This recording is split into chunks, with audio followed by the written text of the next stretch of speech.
That is Cord Allard in the 92 car and Bill Mooney in the McPhillips Toyota, number 2. And I got to tell you, if I was Bill Mooney or Cord Allard, I think I'd have given that cop car a little pop on the back bumper just to let him know how it is in our world. Well, I hope Sarah Delane had a good time in the ride in the pace truck. She's the daughter of David and Christine Delane, so hopefully Sarah had a great time in the ride in the pace truck. We're going to go down to the main stage by our flight center there, Calvin, right now.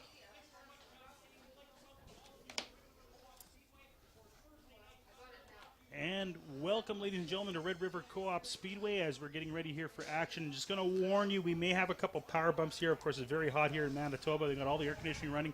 We had just lost power there just for about 2 minutes before the races started. You haven't missed anything yet. They're just finished up National Anthem, so we're going to get going here in just a few seconds. And as you can see, our live feed here from Red River Co-op Speedway. As we get ready here for some of the action here tonight, we've got a total of 5 classes as we have trucks, street stocks, Midwest modifieds, Northern Lightning sprints, and of course the NLRA late models are here tonight. I am not alone. I have a partner in crime, I guess I'm going to say tonight. He's off as the modifieds are not racing. With me tonight, driving the number 25, correct? That's right. Not bad off the top of my head. We have Eric Gio here from Fanistel, Manitoba. He is here with us tonight talking a little bit about racing. Eric, thanks for joining us. Hey, thanks for having me. I'm looking forward to a good night of racing here. All right, Eric, have you ever had an opportunity to get inside of a late model before? I haven't, unfortunately. And if you do you think it's going to be a big difference than your modified? From what I've heard, it's actually a little bit easier to drive because you've got more tire there, and the setups aren't quite as extreme. So I'm looking forward to the opportunity, or when I get the opportunity, but it's not in the foreseeable future for me. Do you foresee yourself actually getting inside of a late model and racing it permanently? Is that something you thought about? No, right now my goals are still oriented towards the modifieds. Winning races and track championships, that's definitely the big goal now. I've got to do that before I can move up. Well, you did quite well when you were driving a super truck here at Red River Co-op Speedway, and they're going to be our first race class that's up this evening, so we'll talk about them in just a few seconds. But you haven't done as well this year with the modified as you'd like to. You've been saying that you've been getting the car better week after week, and I guess that's part of the learning curve, right? Getting used to the vehicle, getting used to how to set it up, because every vehicle and every class is different. Oh, absolutely. This year has been I've really taken the performance up a notch this year, and we're getting closer to the front every week, but it's really difficult.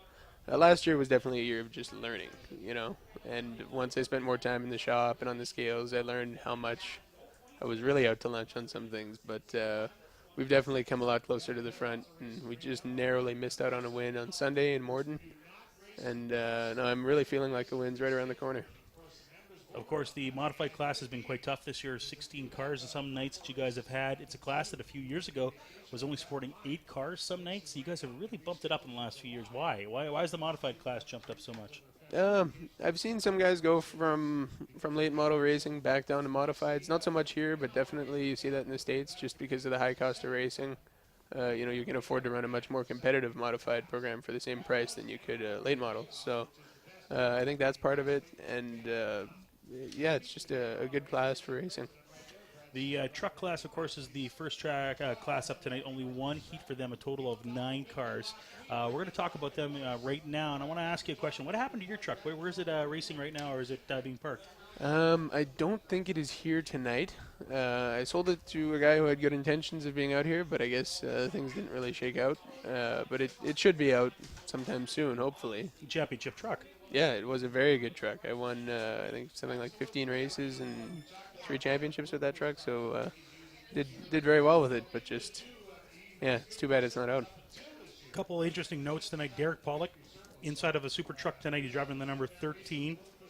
We're going to see from him in just a few seconds as they get ready to go on the backstretch. Of course, Pollock riding in a pure stock as well. Jamie Vernos, here's an interesting fact, is driving the number 5 truck, not driving his number 2 truck. So he's taking a different vehicle. The number 2 truck tonight being driven by Rod Fiedler, who actually won this year already in that super truck. So a little bit of juggling going on tonight, some different faces, some different vehicles. But in general, it's the same crew that races here week after week, the same 8 or 9 guys, right? Mm-hmm. Yeah, it's the same kind of core group of guys. With Vernos and Fiedler, that's an interesting combination they've got going this year. They're kind of just swapping back and forth. Vernos is the guy who's just won so many races here in the last few years, and I always like to tease him and say that's just because I left right as he was starting to win. But no, he's a very, very good, smooth driver, and always good to watch. Of course, like I said, the truck class is a lot like the Lightning Spring class that races here. They're unique to this area of Canada, and they race on a variety of different tracks, not just here at Red River Coop Speedway, but they go all the way around, don't they?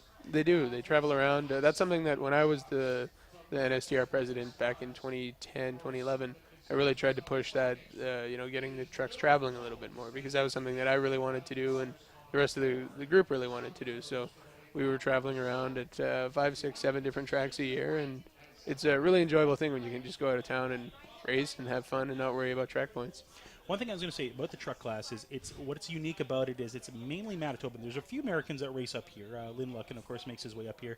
But really, it's a Manitoba kind of class, isn't it? Mm-hmm, it is. It originated here. Derek Weiss bought a bunch back in 1996 or 97 and brought them up and got people in them and kind of just let it grow from there. And it's been a really interesting thing. Everywhere we would go, the fans always loved it. And sometimes we would have dwindling car counts. We showed up to Jamestown with 6 tracks, and before the end of the night, they asked to have us back. Well, I was a little incorrect. I thought it was going to be the super trucks up first, but I guess they've decided to move with the street stock. So street stocks are going to be the first class. So we'll talk about trucks again in about, probably 5-10 minutes. However, tonight, street stock's a very small count. Only 7 tonight. Now, this was a class just a few years ago that we saw a total of about, 15 cars. Tonight, just 7. And we're going to run down the list of cars as we take a look at our parade of vehicles. Let's take a look. Starting off on the pole tonight, driving the 08, that is Barry Hicks on his outside in the 39 car. He's won a few times here, and last week when he won, it was just by a bumper. It's 39 of Sean Tunis. In row number 2, it's the 55 of Andy Martins, and on his outside, it's the 80. He was the guy that came in second by that bumper. It is Jesse Peterson. Row 3 has the 88 of Cody Wall, and the number 70 of Jesse Tunis, and finally, all by his lonesome on row number 4, it's the 14 of Peter Letkemin. So a total of 7 cars as we get ready here to go street stock racing. It looks like they're going to for sure get one more lap, and there's a car already having some problems. Poor Jesse Tunis needing a little push. Yeah, Jesse's been struggling with that car lately. I'm not quite sure what it is. It's engine or fuel delivery issues of some kind. And I talked to him on the weekend, and he wasn't sure what it was, and apparently he's still not sure. That's unfortunate. Jesse's a really good kid. They built that chassis themselves in their shop, and he's definitely doing it, on his own dime. And that's too bad. I hope he gets that figured out soon. And that's hard, I guess, when you're a race car driver, when you don't have huge sponsors backing you. I mean, a lot of small sponsors, and every dollar helps. But when you're pulling money out of your own pocket week after week to make sure you can go racing, it can be quite expensive, can't it? Oh, yes. Yeah, definitely. When it, you got to decide whether you want a new tire or pay your cell phone bill. That's that decision has been made before in my house, I can tell you that.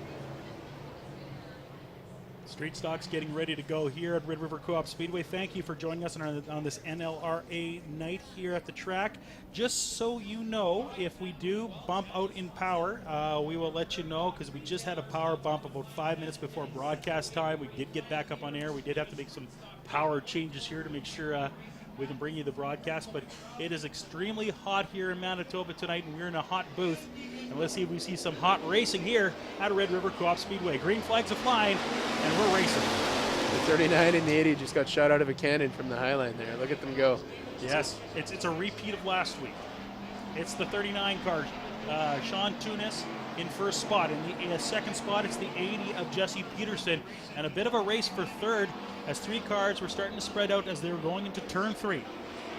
Right now, in sole possession of that third spot, though, it's the 88 of Cody Wall. Hicks and the 55 of Andy Martin. They're duking it out for fourth spot. Looks like Sean's checking out with this one. He's gone. Usually Peterson can hang with him, so we'll see what happens here as the race unfolds. A very unique look for a street stock, isn't it? The 39 car. I absolutely love it. Both those leading cars look so different. That 80 car with the AMC Javelin body on it, it's such a cool looking thing. I love that kind of stuff. It was always just 86 Monte Carlos, the metric Monte Carlo. And That's a really cool looking thing. Did you get into the street stock class when you started here, or did you start? My brother Jerome was racing street stocks. I got to race his car a few times, but never campaigned my own. Looks like the 80's slowing though. 80 He's is having having trouble. problems as we're going into turn one, and we've got a little bit of a race for second spot here. Peterson, the 88 of Cody Wall, fighting for second spot, and the 55 is hot on their heels. That's Andy Martins. Our leader, though, is the 39 car. He's got 4 laps to go in this heat race here in the street stock class.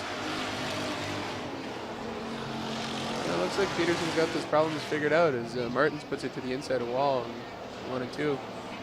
He doesn't make the pass.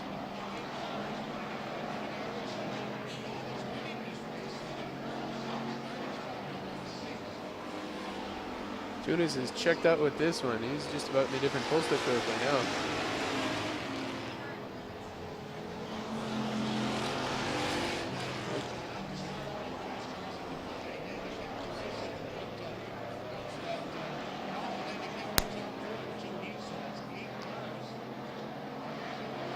You see Tunis's car just about on rails. That thing is driving nice. 2 laps to go for our leader. That's Sean Tunis. The number 80 car, Jesse Peterson, is in second, but the fight is in for third spot as the 55 and the 88 are duking it out. That's Cody Wall and the 55 car of Andy Martins. Our leader going around turn 4. Sean Tunis driving the 39, gets the white flag. He's got 1 lap to go.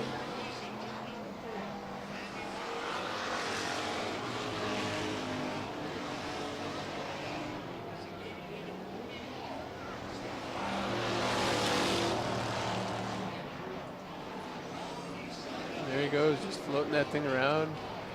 Turn 4, coming to the win. Good job, Sean. Another heat win for our leader here in the street stock class. That is Sean Tunis. He's leading the points. He finishes this one. The number 2 spot will go to the 80 car of Jesse Peterson. The 55. Looks like he comes in third, followed by the 88 car. And that will wrap up our races here at Red River Co-op Speedway for the heat class of the street stocks. You know, heat wins are important when it comes down to championship racing. That's something that I always struggled with a little bit, where instead of just making the transfer and coming in 4th, winning your heat, 1 point in the heat is worth as much as any other position in the feature. 1 point for each spot except from 1st to 2nd, so it makes a big difference. And if you're a guy like Jesse Peterson right now, that's 10 points behind Sean Tunis. You are looking at every one of those heat races and thinking how important they are, aren't they? Absolutely. Well, the racing for the street stock class has Sean Tunis currently in first spot going into tonight's action with 222 points. His next competition here at Red River Co-op Speedway is Jesse Peterson with 212. All right, we are going to move our attention now to the super trucks. They have just gotten onto the track, and like I said, we have a total of 9 of them tonight, and we're going to roll through them all for you really quickly here. Starting up on the pole, he was driving a pure stock last week. He is now in a super truck for tonight. Of course, pure stocks have the night off here at the Speedway.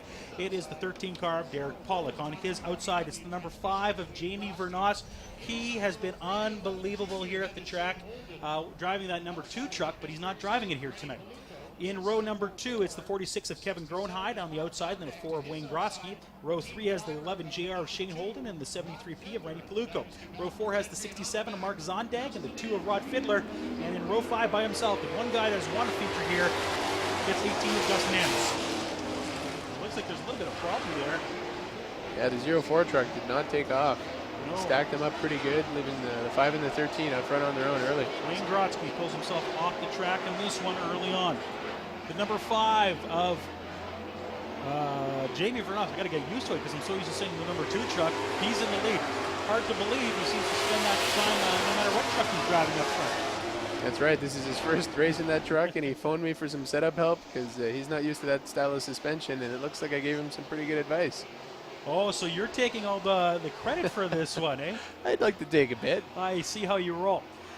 If you've never been with the MyToba Racing Network before, you're going to notice at the top of your screen in just a few seconds, you're going to see our ticker bar letting you know who's currently in first, second, third, and fourth spot. Take a look at that. We're also telling you who's having their fastest lap time tonight, so you can keep in touch with what's going on here at the track. In the spot here in the front, it is the 5 truck. That is, like I said, Jamie Vernos. He's up front. In the number 2 spot right behind him, former teammate in this truck class, also was driving a Dynasty truck at one time. That's Derek Pollock. He's driving the number 13 here tonight. And Dustin Enns, take a look at this. Started the race way back in the 9th spot. In 3rd already. Now And he's making a move. He's making a move for 2nd here in 4. Now, if you're driving and you're way at the back, you're making that many moves on this quick of lap times, and you're coming up fast. Are you a little disappointed if you're off, you're sitting in the 1st or 2nd spot and you're getting lapped by a guy that was in 9th to start the race? Yeah, that definitely, it can definitely factor in when you're behind the wheel. Dustin Enns, of course, is now in 2nd spot. He is looking to catch up on the number 5 truck tonight. Not far behind is the number 13, and guess what? There's that number 2 truck tonight being driven by Rod Fiddler. The Dynasty Bathrooms truck, of course, had a lot of feature wins here already this year, a ton last year. Looking to play catch-up tonight and catch up on our leader, the number 5 of Jamie Vernos. I did tease Jamie a couple weeks ago saying, when, of course, Rod Fiddler won, I said, well, maybe it's the truck and not so much Jamie Vernos. And I think he's trying to prove me wrong tonight and saying maybe it's the driver, not the truck. He looks like he's on a mission. All right, our leader has 1 lap to go, and he's catching up on lap traffic. That's the 67 truck he's trying to get around. That's Mark Zondag. And Jamie Vernos, still your leader with half a lap to go in this race. The number 18 is 2nd spot. That's Dustin Enns, but the battle is for 3rd spot, and that's between the 13 and the 2. 13 currently holding on. That's Derek Pollock. As for our leader, well, it's a common occurrence if you're Jamie Vernos. He takes the heat win in the number 5 Super Truck tonight. In 2nd spot, the number 18 of Dustin Enns, and that may be the hard driver of tonight. Dustin Enns started this race in 9th spot. Of course, he got a little bit of a bump right off the hop because Wayne Grosky pulled off right away. But he went from 9th to 2nd. Not too shabby in this race this evening. No, Dustin has definitely stepped up his game this season. He's doing great, and I'm happy to see it. I'd like to see him up there and get a couple more wins and break up that Dynasty bathroom party in Victory Lane. It is a bit of a party there, right? They get there often and they do it well. Ken Onswich, the owner, he's a great guy, and he knows how to run a race team. I think after you win 6 races in a row, you get a free checkered flag, don't you, or something like that? Yeah, something. They probably have them in the truck ready for them when they race. All right, we are switching our attention now to a different class. It looks like we are going Midwest Modified Racing, and this is an exciting class to Red River Coop Speedway. Now, they have been around for about 3 years here at the track, and they've slowly grown in size year after year. And this year, of course, it is really starting to show. This class started the season last year. They were going to hope for like 20 cars on a given night. And this year, it's been 17, 18, 19. Well, guess what? Tonight, we have some pretty good numbers. We have a total of 21 Midwest Modifieds. We're getting close to an AB main here, isn't that? We haven't seen that here in a long time unless it's a special event. That has been a while since we've had a regular B main here in Winnipeg. I'd love to see it for these guys. We're going to run down the class and who's sitting in what position in this one. Okay, let's take a look here on the pole position. He's driving the number 22 car here tonight. That is Rick Hamill. On his outside, the 24 car of James Wall. In 3rd spot in this 2nd row, it's Jason Somack in the number 3. In the 18 car on his outside, Gary Unruh. Row 3 has the rookie, Justin Lee, driving the 84 car. In row 3 on the outside is the 921 car of Rick Fair. And in row 4, Eric Hogland is driving the number 32 car. Okay, that is your rundown. Now I'm going to ask you a quick question. You drive a modified. These are Midwest Modifieds. For our fans that do not know the difference, what is the major difference between these cars? Well, the biggest difference is power. These things have a similar to street stock engine, so they put out about 350 horsepower, whereas the modifieds will put out around 600.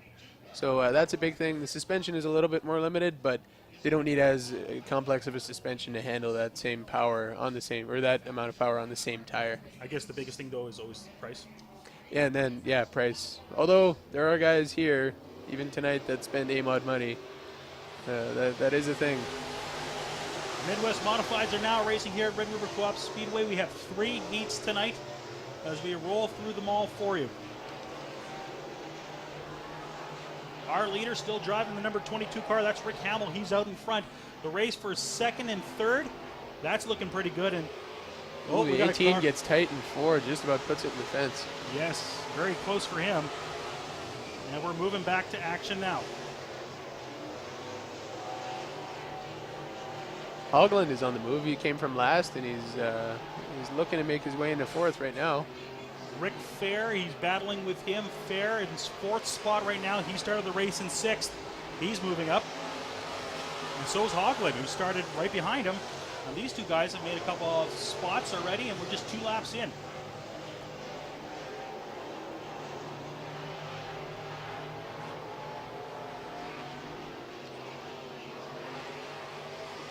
Well, Hamill, your current point leader, leads them into turn 1. He's got a pretty good lead on James Wall, but Wall's doing everything he can to try and eat into that. Back to 3rd, which is Jason Somack. He's running a pretty decent race. Somack started the race in 3rd spot. He still has a little way to go if he wants to catch up to our leaders. And that is the number 22 car you see on the screen right now. That's Rick Hamill. And right behind him, he's in 2nd spot. That's James Wall.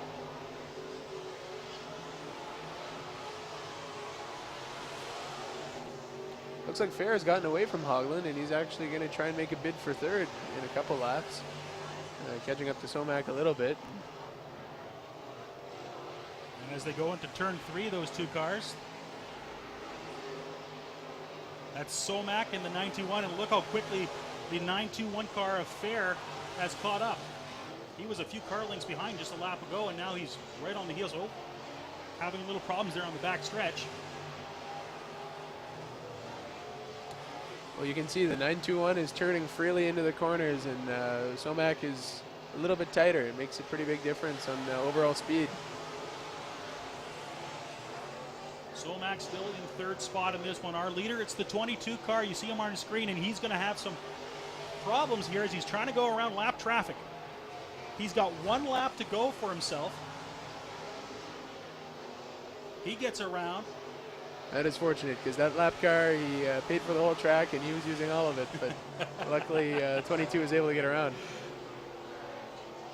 Looks like Somack might hold off Rick Fair for 3rd. But our winner is going to be the 22 car, Rick Hamill. He crosses the finish line. The 24 car comes in 2nd. And for 3rd, as they're going around turn 4, it looks like Somack will clean up there and get that spot. The 921 comes in 4th. And following that, it is the 32 of Eric Hogland who comes in for 5th spot.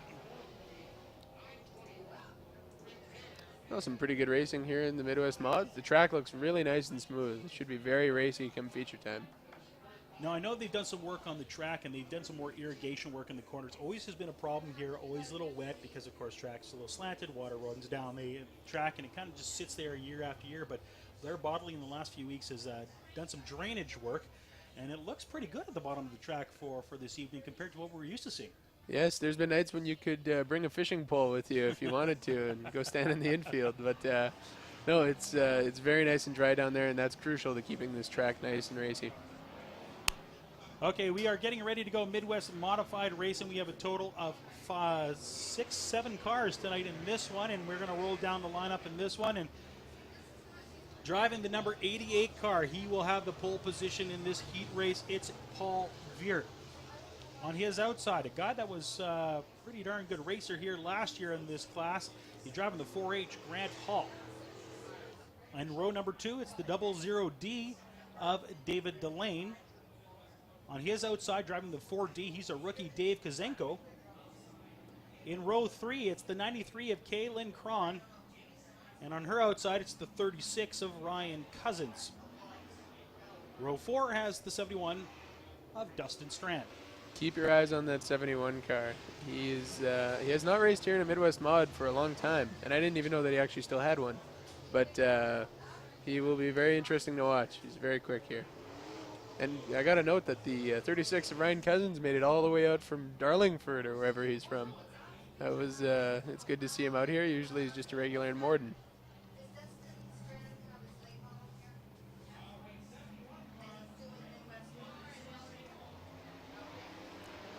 Gomo's looking them over. We are going green. And look at Paul Veer. Jumps out to an early lead. He hits the throttle early on and flies. The 71 already up to 4th place. He's on the move. So half a lap, not too bad. Moved up 3 spots. He's not stopping. He's working on David Delane, who's done very well here in the last few years. And the Delane family, of course, they're very busy and active here. There's Delane, of course, in the Modifieds. There's a Delane in the Pure Stocks. And, of course, David Delane here is racing in the Midwest Modified. So a common name here at the track. You'll find that there's a lot of racing families in dirt racing. It sucks the whole family in sometimes. Oh, we got Eric, Jerome, Don Gio sometimes races. Oh, we've got action up at the front. Hall just gave the boots to the 88 car, and he stayed on the track, but that was enough for Hall to take the lead. Grant Hall is up in front, and 88 car of Paul Beard now is currently in second. Beard is not going to be happy about that one. We'll see if he gets back to him. And look how close they're getting now. From first to fourth, they're getting closer and closer. And that 71 car going on the inside, trying to make a move now on Delane. Delane's holding him off. He's running a great race.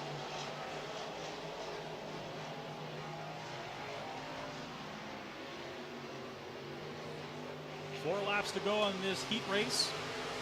2 of 3 so far.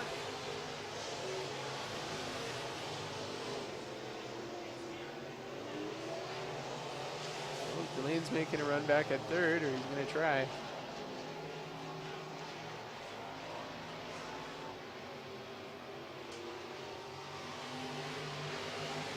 Your leader driving the 4H car, that's Grant Hall. And look at Strand and Paul Veert fighting for second. Wouldn't this be a Cinderella race? Starting off in 7th spot and going all the way up to the front if he can. Well, it looks like he's making a good move here. Let's see what happens in the last 2 circuits. Paul Veert, though, still managing to hold on as they go around turn number 2. And that 36 car of Ryan Cousins, he's fighting for 4th spot. And looks like he has it. He just slipped by David Delane with the 00D.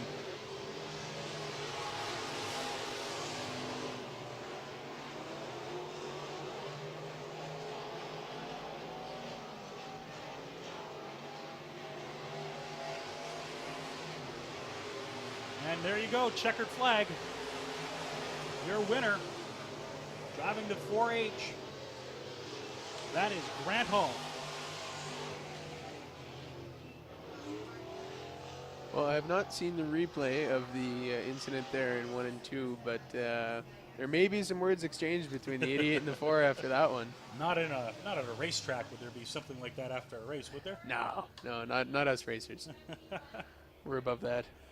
Grant Hall, your winner with the fastest time of 20.584. Of course, Paul Veert coming in second, driving the 88 car, had the lead for a majority of this race.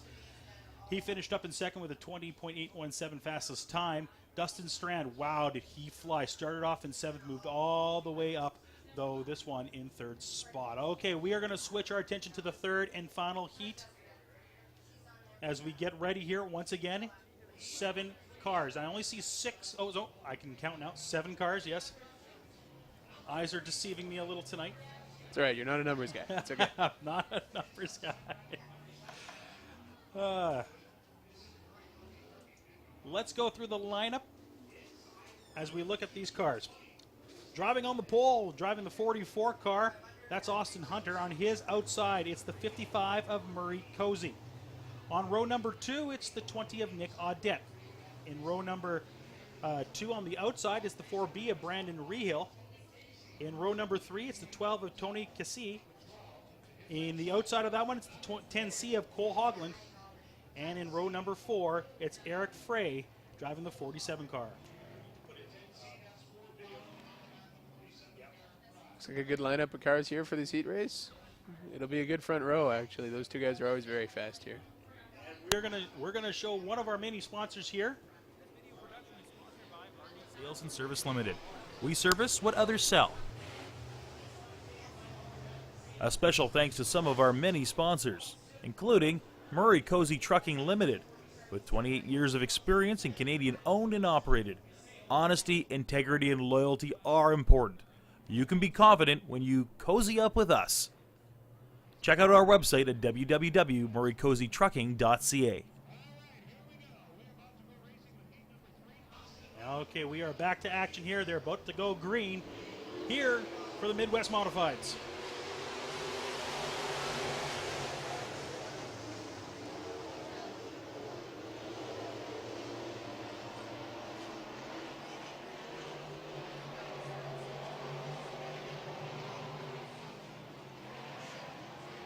Well, there's the other Hoagland brother making a move up top in turn 4.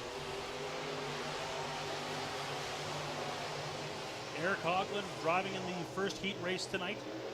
Cole Hoagland driving the 10C. He's currently in 5th spot. Your leader, as they go into the second lap of this race, it's the 44 of Austin Hunter. Murray Cozy currently in 2nd. And we're starting to get a bit of a logjam for 3rd.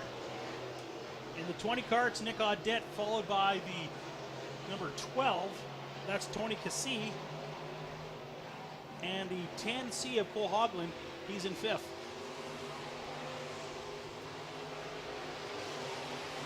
Looks like Hoagland's a bit quicker than the 2 guys in front of him, but the racetrack is not as wide as it is sometimes tonight.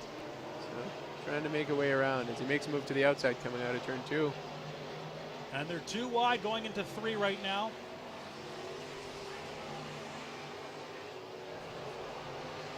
The battle for this one was for 4th spot, and now it looks like it could be for 3rd, as that 10C car is getting closer to the 20 of Nick Audette. There he goes right underneath him coming off of 2. Audette looking good, but Hoagland looking great coming off of there. Hoagland now has moved up 3 spots, started the race in 6th. He's now in 3rd. And looking to catch up on the number 55 of Murray Cozy. He is using all of the racetrack coming up into turn 1. I'm surprised he has not blown it off yet. He's way up high, higher than anyone else I've seen tonight. Our leader, the 44 car, still out in front. That's Austin Hunter. He's got 2 laps to go. Yeah, Hunter has checked out with this one. There's a good young racer. You know, guy I raced with his dad for a few years. Jim was a good racer himself, and Austin came up from the go-karts, and he's talented, I'll tell you. That number 20 Midwest Modified still holding on for 4th spot. A little bit of pressure, though. And look at that 10C. He's getting closer and closer, but this race is all washed up for our winner and our leader. It's the 44 car, Austin Hunter, picking up the heat win tonight. Oh, Hoagland makes a move. Hoagland and the 55 of Murray Cozy, but as Cozy ends up getting 2nd spot, Hoagland in 3rd. Strong showing. I look for him to do well. Pass some cars here in the feature.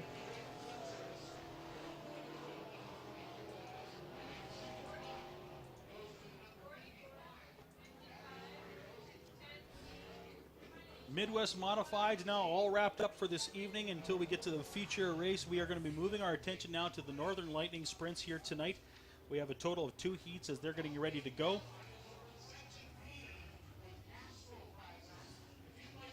But first, it looks like they are putting the Meteor cars out on the track. Get ready for some speed, ladies and gentlemen, as these cars are getting ready to go. We are going to pass off our announcements over to Pat Mooney, who's going to be announcing the Media Car races. Mama.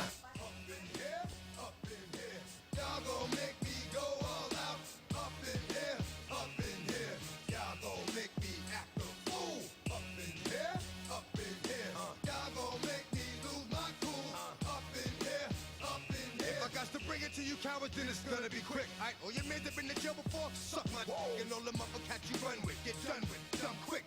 You going from the dog with some bump. All righty, we get our rookie race down front. Now, here's who's driving what. Driving the Winnipeg Sun car, that Black Beauty, that is John Veert, a sales rep from Waverly Chrysler. Driving the QX 104 car, that is Chris Wilkes, and Chris is in sales with the Prolific Group. Driving the Bob car, the yellow one, that's one of the RCMP guys. That's Ron Bumbry. Bumbry, okay. I didn't know you read Latin, but He's now, got a fan club. Another guy from the RCMP, Tyler Kuzik. Tyler's 28 years old, blah, blah, blah. Wife has a pace car driver, member of the RCMP for 7 years. Oh, so he's not a crusty old fart just yet. And now we go to the account manager at Chorus Radio. This is Lucy Lewis in the Red River Co-op Speedway car. So now everybody, take a deep breath, and I need you to help me count down from 5 to 1 to get all these experts, quote unquote, ready to go. You ready? 5, 4, 3, 2, 1, go.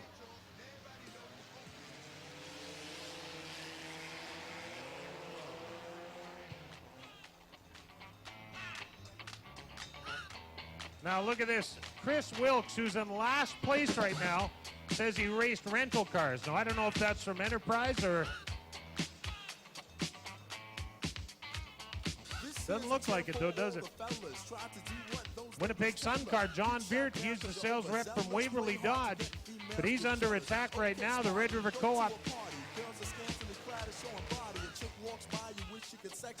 What a great race for the #1 spot. So I said Lucy Lewis. It's actually James Lewis. James is an account manager with Chorus Radio. And he's raced motocross, so he's not used to doing this sitting down, but he's doing a nice job. Oh, we're going to have a little contact here. Now play nice, you guys. Don't forget, there's a few cops out there. You could end up with a ticket if you're not careful. Great race for the #1 spot. The rest of them are just happy to cruise.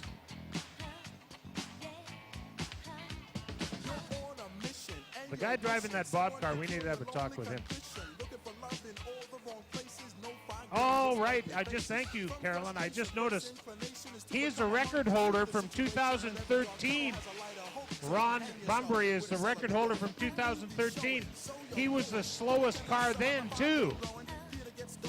One thing is, he's consistent. He's a constable with the RCMP. That's the guy I want chasing me if I'm speeding.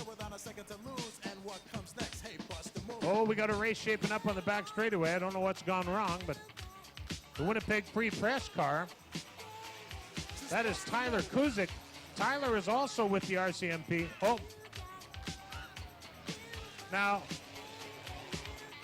the QX104 car, that is Chris Wilkes. You know, I'm not so sure if this is a good time to mention this, but I thought the police were taught high-performance driving. I'd at least like to see a pit maneuver. Huh? Checkered flag flies, a Red River Co-op Speedway car. That is James Lucy Lewis in the 31, and he's gone. The Winnipeg Sun car gets second. That's John Beard, a sales rep from Waverly Chrysler. And the RCMP guys have all gone to the mini donut concession. All right, I couldn't resist. I know it's a cheap one. I know it's a cheap one, but they're well, you came in a police car. You might as well leave in one, huh? I'm going to buy one of those one day because I really like to see what it's like to ride in the front seat. Hey, we're going to race some lightning sprints. You ready? I think I'm ready. All right. Finally. Well, we invite you to sign up for our e-newsletter to be the first to learn about rainouts, special events, and more. Sign-up forms found at the Shirt Shack concessions and the vendor. Also, join our junior fan club. That is at the Shirt Shack. Here is your lineup for heat #1 of the Northern Lightning Sprint Association. 950 pounds with driver, 185 horsepower at the crankshaft. These cars are insane. All right, thank you, Darren Pallin, as we get ready to go back to action. Northern Lightning Sprints here at Red River Co-op Speedway. Also a class I raced a few years ago. How did you like it? It was really interesting. It was totally different going to an open wheel car after being, full bodied all the time. That was very different, but it was fun to drive, that's for sure. Scary? Yeah, I had my share of nasty wrecks. It can get pretty wild in those things. I went in for end more than once. Well, we've got a total of 7 cars. Let's run through the lineup here really quickly. Starting on the pole, driving the #1, it's Chris Soren. On his outside, driving the number 11, it's Dexter DeVergston. In row number 2, it's the 29 of Dylan Sabatini, and on his outside, the 10 of Alex Truczynski. In row 3 has the 13T of Alan Truczynski, and the 35W of Wally Butler's on his outside. Row 4 has the 2X of Oli Ermentrout.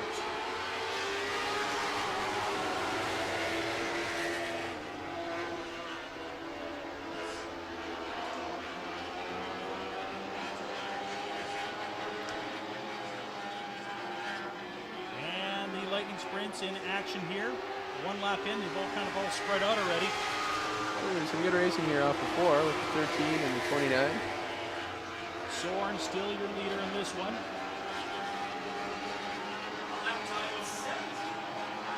These things are very fast. It's they'll proudly tell you that they're faster than the modifieds at this track. Well, everybody wants to do that. Yeah, that's true. Yeah, they're very, very quick and aerodynamically stuck to the track. It's something else to drive for sure.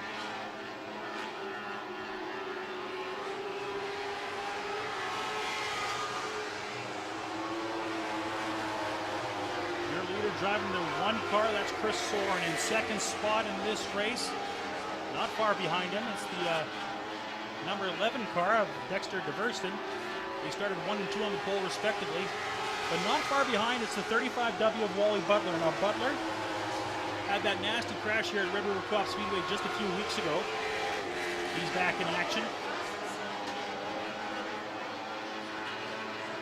But that 35 car is still working pretty good. Ward Embry jumped in it, his first start in that car on Sunday, and went out and won the feature in Borden. And of course, I was talking to Wally Butler just a day or two after the accident, and I asked Wally how fast he could get back up and operational, and he said within a day. Yeah, you can rebuild these cars pretty quickly. It's impressive, especially with a good crew like Wally does have. Butler in third. In the number 4 spot, it's Alex Trushinsky. I believe that is a father and son team racing for 4th and 5th right now. It's good to see one of the families getting involved again, like we said earlier. Chris Soren, your leader. 1 lap to go. For him, half a lap.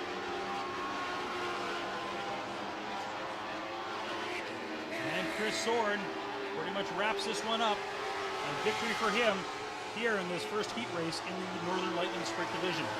Bergston kept him within sight though. He was on it. So we'll see what happens here in the future when the track starts to slick off a little bit, maybe.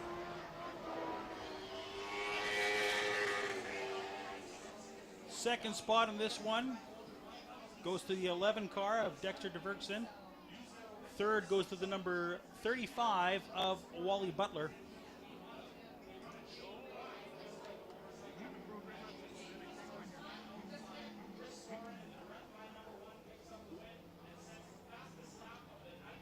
And then it's a pair of Trushinskis as Alex and Allen finish up in 4th and 5th spot in this race. I'll tell you, the most fun I had when I had in that Lightning Sprint car that I had was when I took the wings off and raced it as a midget, or a micro midget you would call it. That was a really, really fun time. Just really getting to slide the car around. It's not something you get to do with those big wings on it. So I've told them that they keep telling them that they need to do it, and they don't listen to me. I think they've seen the videos of the midgets rolling and rolling and rolling because they don't have those big wings to absorb all that impact. Well, it's a good theory. Maybe not the best safety practice. No, and especially not at a big track like this. That would definitely be, yeah, could get bad. Second heat now of these Northern Lightning Sprints as they get ready to take the track. We are moving next up to the late models, or the NLRA heat races for tonight. Total of 7 cars in this heat race. And starting on the pole, it's the 43 of Robert Livingstone. On his outside, driving the 33 Lightning Sprint, it's Murray Temple. Row 2 has the 2R of Roland Bernard and the 7S of Brent Stagg. Row 3, the 14 of Ed Bell and the 27 of Chris Unruh. And finally, by himself on row number 4, he's driving the 13. That's Al Giesbrecht. That is your lineup here tonight for the Northern Lightning Sprints. Keep your eyes on that second row. The 2 and the 7 have both been very quick this year. Roland Bernard, Brent Stagg, veteran drivers in this class.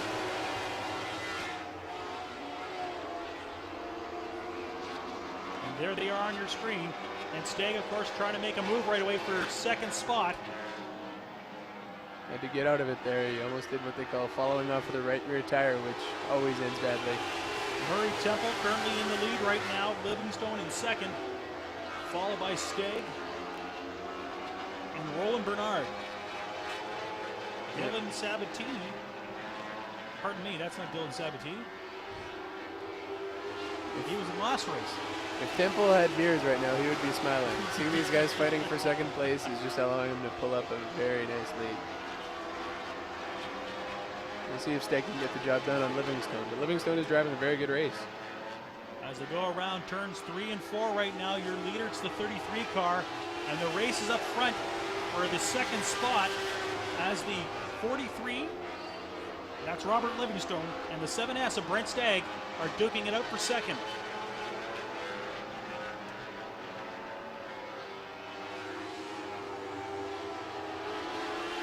I was very surprised to see that they're allowed the remote wing adjustment, so they can actually move the wing from in the cockpit to change the handling of the car.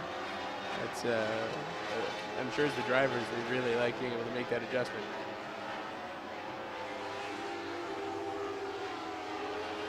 Oh, here he goes around the outside. Oh, that's a great Snaps the race. brakes. That was close. Stagg looking to the outside.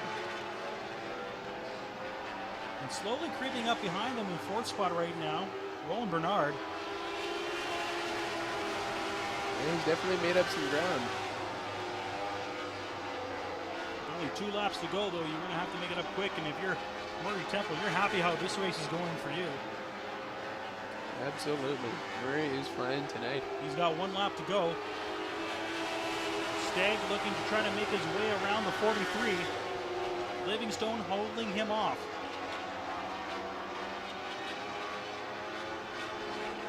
Your leader, your winner, driving the 33 car tonight, Murray Temple. Robert Livingstone holding on to second. Good for him. Stagg and Bernard finishing up in third and in fourth. And the 5th spot goes to the number 27 of Chris Unruh.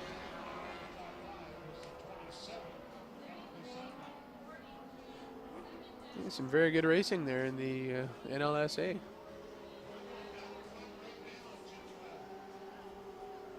So some decent numbers in this class. Total of 14 cars here tonight. Not too bad. Past years we've actually had some smaller numbers here, but these seem to be growing in size. Yeah, they've really changed the way they organized their schedule. They, instead of racing at 1 or 2 tracks weekly, they race at 6 or 7 tracks a few times a year. And it's very nice. They pair as many races together as they can on weekends, and it's a very nice manageable schedule. Well, the big race that many of you guys are watching here tonight is coming up next, as we're going to go late model racing here at Red River Coop Speedway. Late models tonight, we have a pretty big showing. A total tonight of 17 cars racing here at the Speedway. And they are lining up at the back entranceway as they're getting ready to come on to the track. Lightning Sprints, of course, getting through the weigh scale right now. There's your winner, Murray Temple. A lot of talent here in Heat 1 of the late models tonight. It's going to be a fun one to watch. We're going to go through the lineup in just a few seconds as they get moving. And of course, lots of people here tonight at Red River Coop Speedway on a very hot, sticky kind of night. Yes, definitely. It was, as Jackie Stewart would say, it is a great, great day for motorcar racing. And I couldn't agree more on a night like tonight. It's nice and warm. It's good to be at the races. Now, are you racing at all this weekend coming up, or is the racing schedule quiet for you for the next No, few I've got a days? pretty busy weekend. Tomorrow night we are racing in Grand Forks, backing up the World of Outlaw late models, and then going to Devil's Lake Speedway, which is a fantastic facility, on Saturday night, and then we're going to go back to the scene of the crime on Sunday to try and get that win. And I so narrowly lost last weekend. Okay, ladies and gentlemen, we are going late model racing here. A total of 6 cars in this first heat. Let's roll through the lineups, and we talk about talent. Take a look at this. Starting on the pole, driving the 71D, he was in a Midwest Modified earlier. He did quite well. Scary to see what he may do with a late model here tonight. That's Dustin Strand. On his outside, it's the other 71. It's the 71S. That's Stefan Snare. He's a very accomplished racer. Row 2. This is where it gets interesting. Driving the 7W, former track champion here numerous times, and he was so big in the Wissota points a few years ago. Doing quite well this year as well. Ricky Weiss driving the 7W. On his outside, well, he was a rookie to this class last year, finished very high in the points, and is proving himself year after year, driving the 92C Cord Allard. In row 3, the KG vet, as I like to call him. He's driving the 8 car tonight.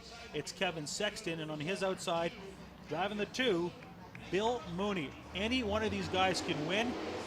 Any one of these guys can really move up the pack fast. Let's see if it happens here tonight. A pair of 71s up front, followed by a 7. And those are your top 3 right now. And whoa, they were 3 wide going out of turn 2. Mooney making a great move into 4th place. Well, he went high and wide before, but he kept it together. We've got Strand still out in front, followed by Snare and the 7W of Ricky Weiss. Look at Bill Mooney. Now he is in 4th. He started out in 6th. Looking for the transfer spot here tonight. Snare over-rotated just a little bit on exit at 2, and Weiss was there to pounce all over that opportunity. But Snare fought back in turn 3 and 4. Very good. Ricky Weiss going to the inside, trying to get a little bit of ground on the 2nd spot of Stefan Snare driving the 71S. Oh, baby. We've got some good racing here tonight.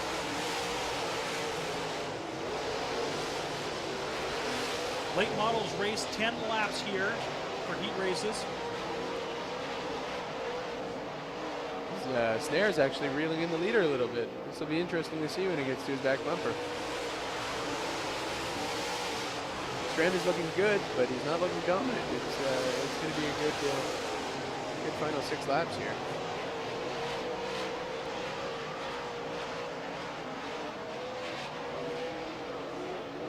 Snare trying to catch up to your leader, the other 71. Dustin Strand. Good race up front for 1 and 2. Ricky Weiss in 3rd spot. And Bill Mooney, man, he's flying here tonight. Here goes Snare, showing him a fender. Very close race. Great racing in this first heat race in the late model class.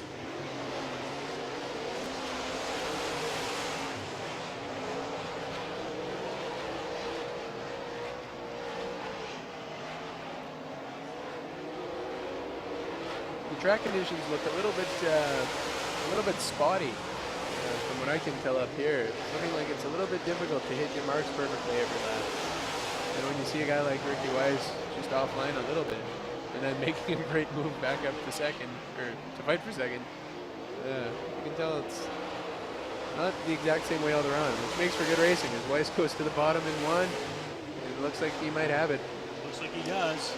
Ricky Weiss trying to hold on to 2nd spot. Stefan Snare right beside him. They were door to door for a second.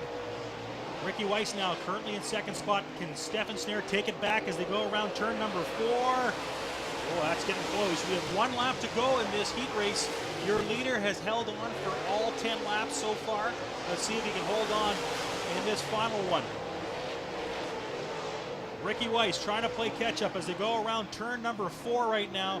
Your leader, your winner in this one for the entire race. It's the 71D of Dustin Strand. Ricky Weiss finishing up in 2nd spot, driving the 7W, followed by 3rd spot, the 71S of Stefan Snare. And Bill Mooney, who's the one who made the most ground in this race, driving the 2 car.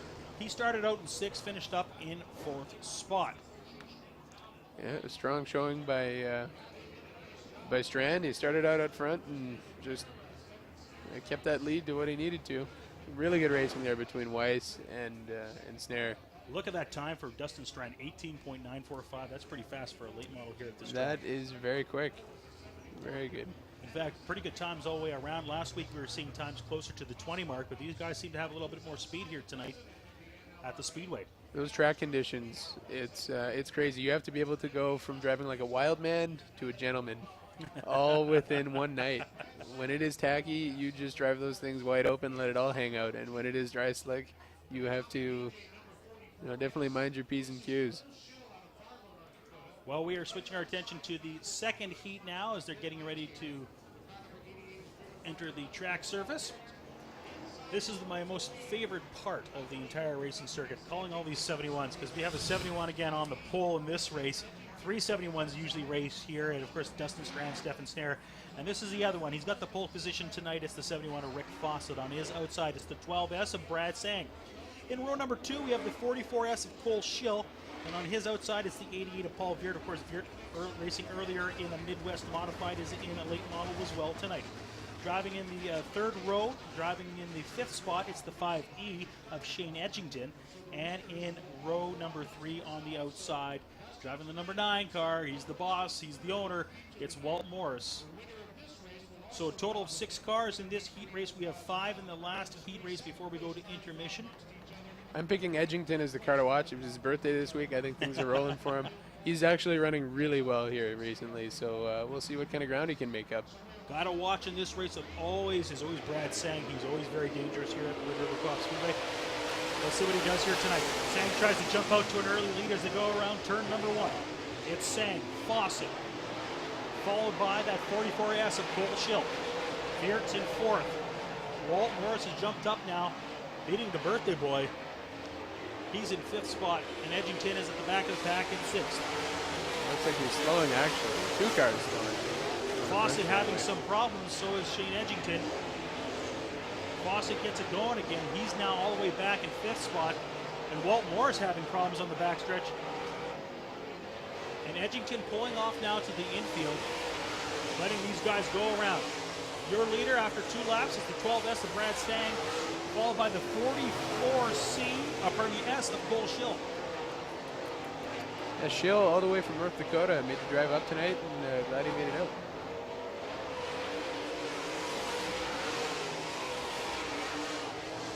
As is our leader, I should mention. Also from Grand Forks. Or actually, I'm not sure where the close one is. South of the border, safe to say?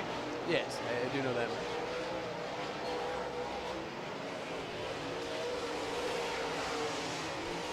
Four laps in, 6 to go. Sang still your leader.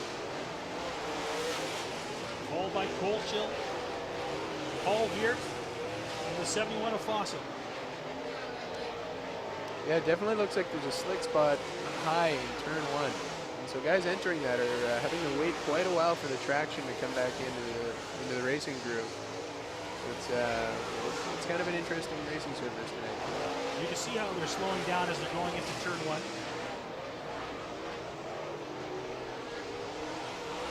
As that track dries out, it will just continue to lose grip until a certain point when it dries out enough that it starts taking rubber, and then it'll get grippy again, which has given many a crew chief a headache.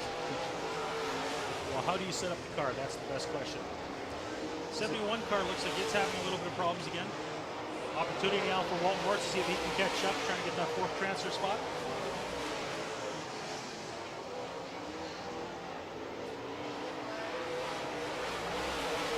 That's Rick Fawcett driving the 71 car. Brad Sang is looking pretty comfortable up front right now. Schill doing a good job in 2nd, trying to eat into that gap, but also looking pretty loose through the center of 1 and 2. Very comfortable lead if you're Brad Sang right now. About a quarter of a track. Seeing that white flag, it's good. He's got 1 lap to go. There's your leader on the screen right now, Brad Sang. Also the NLRA point leader, running very well this season. As Sang closes up on a lap car, let's see what happens here. Oh, that was close. Comfortable enough lead that he could slow down there a little bit as he's getting close to lap traffic. Brad Sang wins that race. The 44S of Cole Schill comes in 2nd, followed by the 88 of Paul Veert, and in 4th spot. Looks like he's going to make it here for the transfer spot. That's the 71 of Rick Fawcett. One more heat of late models here before the intermission. Should be another good one. So only 5 cars in this last heat of late models for this race. A couple of Balkans in this one, another family affair there. Of course, they're relatives as well. Had an opportunity to talk to George Balkan earlier this week. He'll be racing in the 4th spot in this race, and George is just excited to be in a late model this year. Just a big difference, of course, than his super stock that he was racing a few years ago, and then, of course, he was racing a truck last year. So big difference for him, he said, getting behind the wheel. Yeah, it would definitely be a lot to get used to coming from a super stock into a late model. But George, I'm sure, will handle it all right. He's a very good driver. He's the WISSOTA Rookie of the Year for super stocks some time ago. Sometime. Sometime. I don't remember the year, but he did prove the adage, with age comes a cage, when he got off his motorcycle, his motocross bike, and took to the dirt. Like I said, 5 cars in this one tonight. The guy to watch in this one, of course, is always the number 10 car. He'll be in the second spot, but let's go through the lineup. He was the champion of the Super Stocks last year here at Good River Co-op Speedway. Of course, they're not racing here anymore. Driving the 55 car, that is Mike Martin. On his outside, the guy I was just talking about a second ago, the guy to watch, he's driving the number 10. That's Mike Balkin. On row number 2, we have 2 cars. This is 9A of Steve Anderson on his outside. It's the other Balkin, the one I talked about just before that. George Balkin, just happy to be in a late model this year, and he's just getting the feel of it. He's driving the 14 car. And in row number 3, we've got the 16S of Jeff Hapala. All right, so a total of 5 cars in this one. They are going to go green as they go around turn 4. Como is looking them over. He's giving them the green flag. We're good to go. Last heat race of the evening here on the NLRA night here at the track. Martin got a great start there, but Vulcan showed where the groove is through 1 and 2. With Steve Anderson looking to the inside of Martin. Steve Anderson driving the 9A. Oh, he's door to As door. he leans on him. He got through it all right. I have to say, Martin is looking very good for his first full season in the late model. It is quite the learning curve, of course. There's a lot more horsepower underneath that hood. Absolutely. He's performing very well. We always knew that he was a very good, smooth driver, but he's proving it here with much more power under his right foot. 2 down, 8 to go in this heat race here for the late models. The NLRA night here at Red River Co-op Speedway. Great crowd, beautiful evening, very hot. But some great dirt track racing, drag racing. I'm getting ahead of myself. It's like drag racing, they're fast enough. Or at least Mike Balkin is, with some great speeds on the track.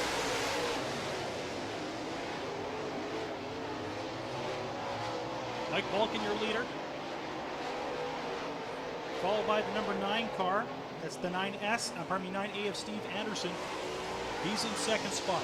Third spot belongs to the 55 of Mike Martin, followed by the 14 of George Balkin. And in the back, he's driving the 16S. That's Jeff Hapala. All 3 of those 3rd, 4th, and 5th cars, they all are graduates from Superstocks, actually. It's good to see them moving up instead of quitting. It's always a plus. 5 laps to go for our late models. Yeah, Balkan's checking out on this one. The car looks very good. If you're the other race classes, the race cars in this feature tonight, you know Mike Balkan's got her dialed in. He seems to have a lot of speed out there. Oh, we got a spinner on turn number 1. The 16S causes a yellow flag. That brings out our first caution, maybe of the night. It has been the first caution of the night. Yeah. Some good clean racing so far. Mostly clean anyway.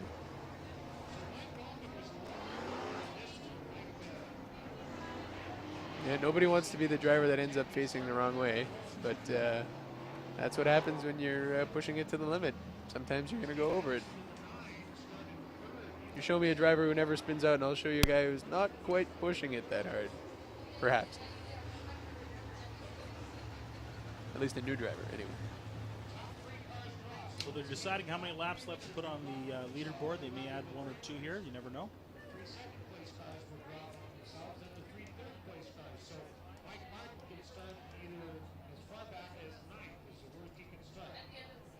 And let's take a look at how that transpired again as they go around turn number 1. That 16 just looked like she couldn't handle it going around the corner. Entered that slick spot in 1, and there wasn't the rear traction that he needed to be able to keep that back end under him. And it's tricky too, because if he had entered about 1 car length lower, or car width lower, he would have, there was plenty of traction down there. It's just all in the groove. And of course, this is now the question mark. At intermission, do you water the track? Do you not water the track, right? Yeah, definitely. Our track doesn't, when it seals over like that, it does not tend to take water too well. But I think with a little bit of packing in the top groove, I think that we'll have a pretty good track for the features. So the lineup looks pretty much the same as it was for the last lap of action. We have the 10, the 9, the 55, the 14, and of course the 16S in that order. We're getting a green flag. We've got 4 left on the leaderboard. Great opportunity for the 9 to try to catch up on the 10. He's holding his own, but it does look like Balkan will be able to hold on for this one. Tons of speed out there for Balkan. Yeah, he's always fast. The guy's won over 30 track and series championships. He's been racing for a long, long time. Plus, he knows his track quite well. I mean, it's his home track, so he's raced on it several times, different cars, knows how it kind of handles it in all turns. He used to race here. In fact, when the lighting was so poor, he was racing a sprint car, and you would come off of turn 2 and then count, I think it was 2 or 3 seconds, and then turn left again into turn 3. He told me that story. He's been around. George Balkan feeling a little heat for that 4th spot. That 16 car staying close. Getting the white flag in this one, it's the 10 car, and he's got 1 lap to go. In 2nd spot, it's the 9A of Steve Anderson, followed by the 55 of Mike Martin and the 14 of George Balkan. Balkan, though, feeling pressured. He should be able to hold on in this one, but your winner of this heat race looks like it's going to be the 10 car of Mike Balkan. Anderson comes in 2nd, followed by Martin. Like I said, the other Balkan driving the 14 comes in 4th.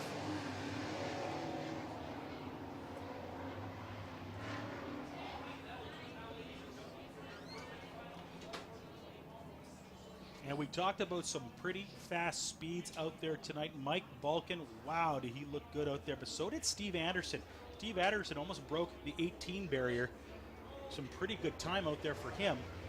But Balkan, of course, with the win tonight in the heat race on the NLRA night here at Red River Co-op Speedway. Well, that will do it for us for about 15 minutes. We are going to take an intermission. We'll put up the graphic board. Don't go too far, as we are to get this broadcast going as soon as possible. There may be a little bit of a delay. They may make some plans to water the track. We will keep you informed. But thank you so much for watching. We'll get you guys back up here and watching action here from Red River Co-op Speedway in just a few minutes. I don't have lineups. Should I have them? Do I have lineups, Glenda? Grab one set right there. I was waiting for lights, but they haven't come up with them yet. Okay, ladies and gentlemen, we are ready to go here at Red River Co-op Speedway for our next event, which is the feature action. We've got a total of 7 cars in this street stock series. It should be a good one. Fortunately, it looks like we're only starting 5.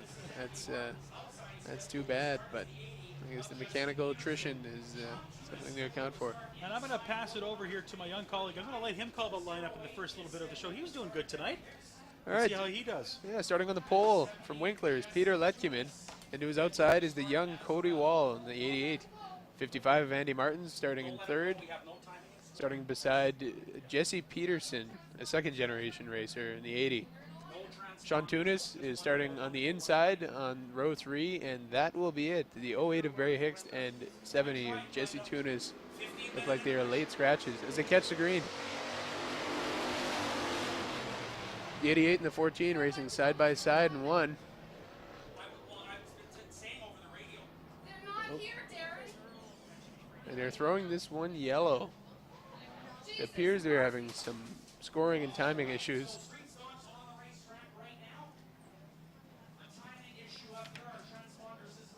Fortunately, nobody got the bad end of the stick on that start. And it looks like we're starting to get it lined up now. So if the career in mechanical engineering doesn't work out, broadcasting, your second career? Perhaps. Perhaps. Or better yet, modified driving professionally. Yes, that's definitely a strong second at this point. I think maybe a little bit better than my announcing skills. There's a lot of dead space to fill up here, but I'm enjoying it. It's a fun and different experience, of course, and the dirt track racing circuit here in Manitoba, of course, has always been fairly strong for the last 40 years. As every class goes, they have their ups and downs. This class, of course, not having a great night here tonight with only 7 cars, 5 in the feature. So hopefully it's fairly clean with only 5 cars. You don't want to see too many wrecks. I would hope so. There should be some space out there. Yeah. No, the guys are they'll be shooting for a good top 5 finish tonight. See what they can pull Is together. that bragging rights? I had a top 5 finish That's this right. week in Had a top Winnipeg. 5. Finished 4th. Yeah, there's 5 cars. But no, there's definitely some very good ones in there. You know, there's any of those guys could win it. They're all very good, so it should be some good racing. So, fortunately, yeah, they're giving us a good race to watch. Hopefully, So another lap around the track. 15 laps on the Pepsi board here tonight. It's going to be a dandy of a race. 5 cars in this feature. I would call it a gym dandy. A gym dandy That's of a right. race. Here's Tunis lying back on the start. He's going to get a run on him. Does he go inside or outside? Yeah, it looks like he's going to run outside in the first corner. Sean Tunis, of course, last week squeaked out a win against the guy that's right in front of him right now. Look at them looking like they're still lined up to go racing. Throw a blanket over that top 5.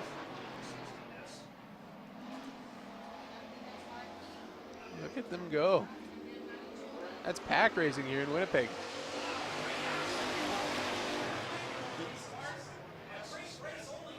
Ooh, the 55 throws it in hard and slips back to 5th. Oh, a little bit of bumper-to-bumper action as the 14 and the 80 car. You know, for 5 cars, they're putting on quite the show so far. Do you think they had a discussion before the race started? Say, look, we only got 5 cars. We got to make it look good. Let's keep it close. You know, you'd almost think that, but I guarantee you every one of them wants to win right now. Here comes Jesse Peterson on the outside, moving into second comfortably. Jesse Peterson robbed last week, and he had that race wrapped up as he was going around turns 3 and 4, and Sean Tunis gets beside 3 him. wide out of 4. Look at them. Yeah, Sean Tunis winning it by, what was it, 5,000ths of a second? That's Like- pretty close. Oh, some problems with the number 14 car. That's Peter Letkeman.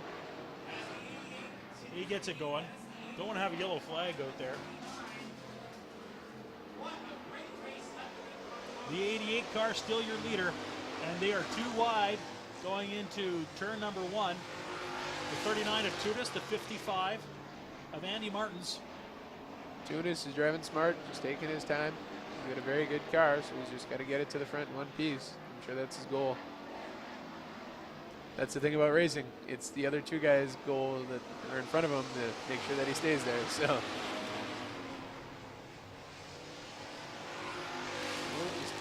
Peterson pulls down, makes a move for the lead.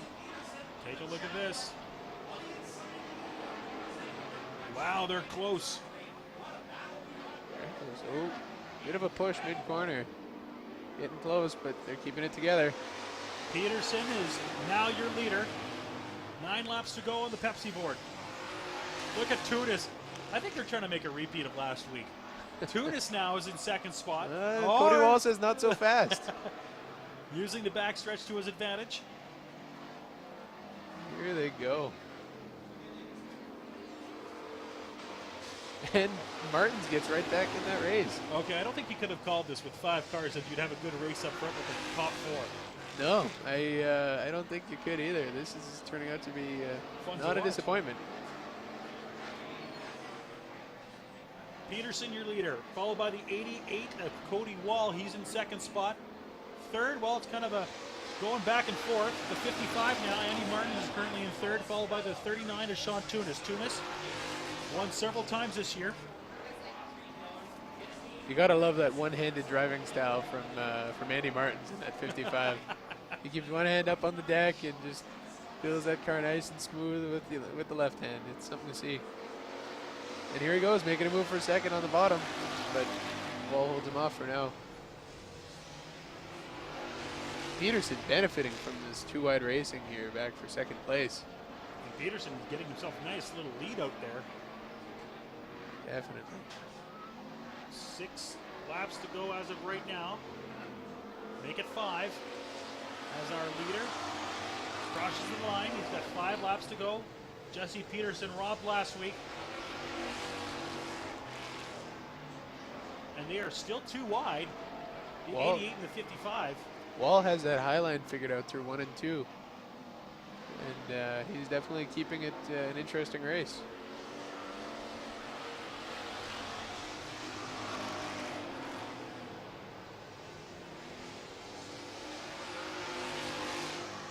You can see the choice of line. The lower entry into turn 1 is providing a lot of grip for the 55 car, but I think the grip comes in pretty good up high, allowing that 88 car to keep his momentum up. Peterson has 3 laps to go.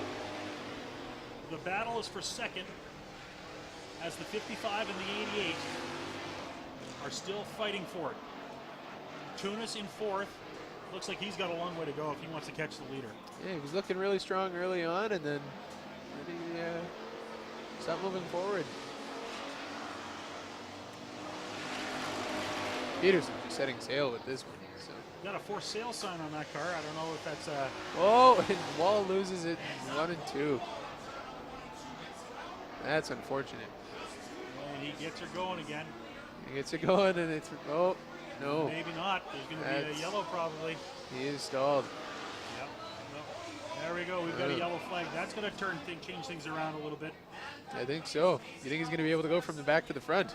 Well, this is interesting because now Sean Tunis and the 55 car, the 88, all have an opportunity to catch up to that 80 car.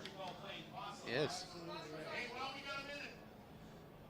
Well, this should set up for a good green-white checkered. Hopefully, doesn't end up poorly for the guy who had worked so hard to pull out a nice lead. That's one of the really frustrating things of the circle track racing with the cautions like that, is that you can work really hard to build up a great lead, and it's all for naught. Yeah, it can all get taken away by someone else, which is unfortunate. But if your car was fast enough to build up that lead, hopefully it'll be fast enough to stay up there. We're going to take a look at that one again and see how this one turned out. 88 and the 55 going into turn number 1. He just ran it in hot again in that slick spot where we saw the late model spin out earlier in the heat race. And you can see right there the back wheel just going and the front wheel just not getting any grip to turn her around. Oh boy, that's a rough one for him. Yeah, that's just hard racing. He was pushing it. So now he finds himself at the back of the pack. Still going to get a top 5 finish though. Yeah, I think he'll be able to pull that one out. No, not too deep in the field, so we'll see what happens here on the restart. Single file for this one. The 80 followed by the 55. The 39 now is in 3rd spot. And that 14 of Peter Letkeman now. He's in 4th, followed by the 88 of Cody Wall. Yeah, we'll see what happens here. Side by side, single file by the cone. Don't hit it. There's the green. The next flag we're going to see is a white. 1 lap from now. Tunis makes a move to the bottom and Oh, gets boy. into the 55. Oh boy. They all ran out of real estate all at the same time. Well, I'm going to guess that may be yellow flag number 2 in a row. I think so. And yes, it is. Once again, not what Peterson wanted to see. Well, it looks like Tunis is going to the back. Sean Tunis had the opportunity. He was going for it, but didn't pay off for him. Sean Tunis, he's going to be at the back of the lineup. It's tough. It's unfortunate for Tunis because, well, I mean, it's unfortunate for both of them, but I guess they made the right call. But that really was a racing incident. You know, the 55 left the door open coming into 1. Sean put his nose in there, and the 51 kind of came down on him a little bit. So that's just hard racing. That's what happens. So the 39 with the caution. Take a look how this one all ended up as we go through the replay here. Yeah, if you had to give it to, well, it's on Tunis. It's just a racing incident, though. It wasn't an intentional spin out, that's for sure. Maybe a little high in his lane. Yeah, no, the 55 just was running a bit of a different line where he entered in the middle and dove down low. Sometimes you can use the downward slope of the racetrack to get you a little bit of momentum, but it doesn't work when there's a car in the way. But everyone's able to continue, so it's not that bad. We'll see if Andy Martins can try something out here to try and get that win. See what he can throw at Jesse Peterson. Wow, if you're Peter Letkeman, you like how this turned out. Yeah, this is working all right. You're 5th a little while ago, and now you're up to 3rd. He's on the podium. He'll have his hands full keeping those two boys behind him, but he should be able to have a good fight for it. Como's looking them over. He's giving them the green flag. We are going. It's the 80, 55, 14, then the 88 and the 39. Going into turn 1. Looks like everybody there is holding their ground. And the 55 is trying to keep up with that 80 car. But Peterson has managed to squeak by. They are 2 wide for 3rd spot. Wall moves back into 3rd. Trying to make his way back from his earlier spin. But it looks like the AMC Javelin of Peterson is going to set sail here with the lead. Peterson half a lap to go. Last week had it ripped out from underneath him. This week, can he get the win? Jesse Peterson with the victory here at Red River Coop Speedway. The 55 car comes in second, followed by the 88 car of Cody Wall. And in 4th spot, looks like they're going to give it to Letkeman. Yeah, Tunis not ending up with the day that he wanted, I'm sure, but Well, it could be worse, right? absolutely. He could have been one of the cars who was a scratch, so his car's still in one piece, and he can go at it again this weekend. It's great to see that that really neat AMC Javelin out there. I love that thing. Such a cool body on it. Jesse's a great guy. Jesse Peterson with the checkered flag, the most cherished lap in motorsports to go around holding that checkered flag. Going to come up front for a bit of an interview here with Darren Palin. We're going to throw it down to him in just a few seconds. But Jesse Peterson, you are right. That is a cool looking car that he's driving tonight.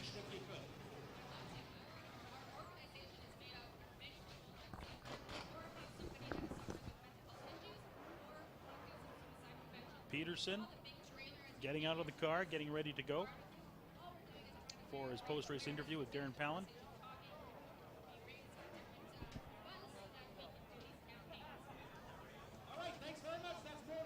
Let's throw it down to Darren Palin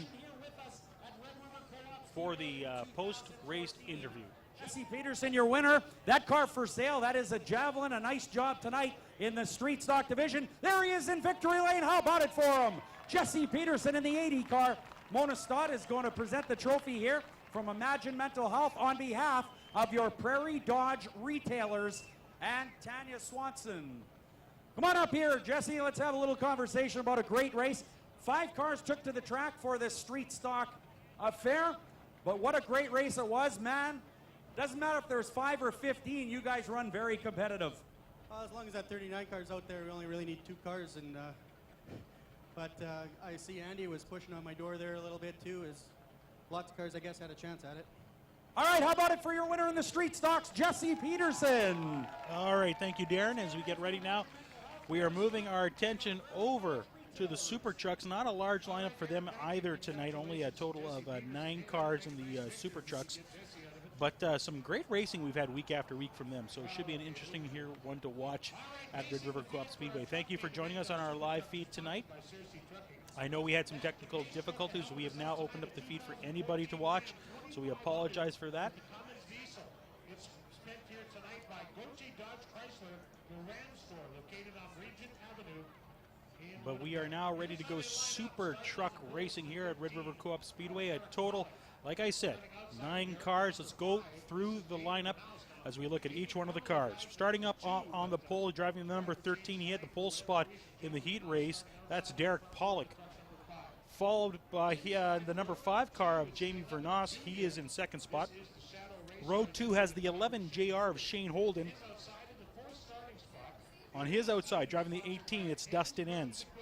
In row 3, it's the 2 of Rod Fiddler, and on his outside, it's the 73P of Rennie Paluco. Row 4 has the 46 of Kevin Gronheid and the 67 of Mark Zondag. And in row 5, the 9th spot, all by himself, driving the number 4, Swain Grosky. So just to give you an idea how this truck class has gone here this year for the Super Trucks, we've had a total, I do believe, of 3 winners. I think they've had 4, maybe 5 races here at the track. Jamie Vernos has won a majority of them with the number 2 truck. Now, one week he did have off. Rod Fiddler drove that number 2 truck. he ends up winning. The only other person that has not won outside of that number 2 truck, it's the number 18 of Dustin Enns, and you can see him there on your screen, the Enns brothers truck. He has been pretty good to watch this year. A very warm night here in Winnipeg. If you've never been down to Red River Coop Speedway, just 5 minutes south of the city, right beside St. Adolphe, Manitoba. Like I said, we apologize if you were trying to watch our live stream before. We are going to reimburse anybody that did pay for it, that did not get to watch the heat races. Unfortunately, some technical difficulties that did occur. We could not stop that from happening. But we are back in action right now.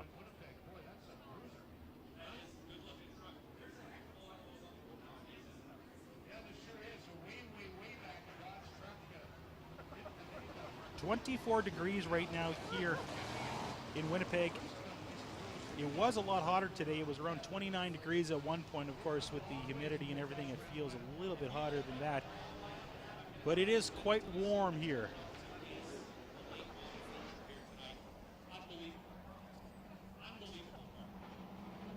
61 degrees is the humidity. Wind is from the south tonight at 16 kilometers per hour. Eric, how big of a factor does heat play when you're racing? Well, when you're running a gas engine class like this one here, taking the green, as they're all bunched up off of turn 4, engines overheating can be an issue. So that's always in the back of your mind. As Vernos makes a move through the middle to edge out to the lead, but he's not alone. Jamie Vernos currently up front driving that number 5 truck. Wow, and he clears him. Pollock driving the 13. He's in second, followed by Dustin Enns in that 18. Oh, and he loses it. Oh, boy. Does he turn it around, or he's going to wait for the caution? He probably stalled it on that one. That's, oh, boy. Yellow flag on that one. Yeah, Vernos not too familiar with that car, and he was trying to throw it in real hot and hard up top. That slick spot I was talking about earlier. It's tricky, this track. I can see from up here that, but you wouldn't be able to see as easily from the race seat that there's strips of traction here and there, and then there's other strips where it is just slick. So let's take a look at that one again. What happened to Jamie Vernos on turns 1 and 2? Vernos, as you can see, in the lead as he's going around. And right there is when he could not save it anymore. Yeah. It was couldn't right the ship, eh? Yeah, he turned in aggressively, and then the back end was not there to catch him. Well, now we will see a very interesting race. He's at the back of the pack now, right? Yeah. So if he can find his way all back to the front, now kudos to him. Probably not anyone happier, not to be happy with someone else's misfortune, but I'm sure that Dustin Enns is very excited at this opportunity because he has been one of the best trucks out here every week this year. And to have the opportunity now to go racing with Derek Pollock, this is his first night in that car, it will be very, very interesting. Good opportunity for him here to get out front and lead some laps. Do you miss driving a truck? I miss winning. I like the trucks, but I had a lot of fun racing trucks and running up front and good racing with my brother. But Eric Keogh, Ken Platink here in the broadcast booth, and Dustin Enns feeling a little pressure on the side and behind him. He's going to try the bottom in 3-4. We'll see if it sticks. It's looking like the right move so far. Derek Pollock is now back to second spot, not by much though. He's fighting back on the top. We'll see what they can do in 1 and 2. And the number 2 truck, driven tonight by Rod Fiddler, is in third spot. Fiddler started the race in 5th. He's moved up 1 or 2. Vernos making a move on the 0-4 of Grosky, trying to get back up towards the front. And Dustin Enns now, comfortable lead out in front. Enns goes high, and that number 2 truck, driven by Fiddler tonight, is making a push for the 3rd spot.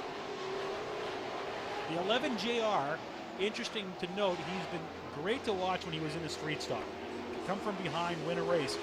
He's actually proving himself pretty capable of a driver in this 11 GR in his first full season in it. Yeah, he's having a good race with Mr. Excitement himself. Oh, he's spinning out. Oh. Spoke too soon. We did. That's unfortunate. I may have put a curse on him. And he is stuck at the bottom of the track. We're going to see a yellow flag on this one. Not what Dustin Enns wanted to see, I'm sure. He had that thing, it was humming out front like a John Deere. It was pulling, but. Like a John Deere. He's sponsored by Enns Brothers, you know. Figured I'd help him out a little bit. Running like a deer. Running like a deer is right. We'll take a look at the replay here of what happened. So as he's moving into the corner there, you could see him in same spot as the number 5 truck did. Just couldn't get it. 5 hard on the binders to not Yeah. get into him. That was close. That was very close. I'm sure it looked closer from Jamie Vernos's point of view too. So this race, of course, looking very different by the second. Dustin Enns, currently your leader, has 1 feature win here at the Speedway. Not far behind him is the 13 truck and that number 2 truck driven tonight by Rod Fiddler. Fiddler, of course, also has a win here at the track.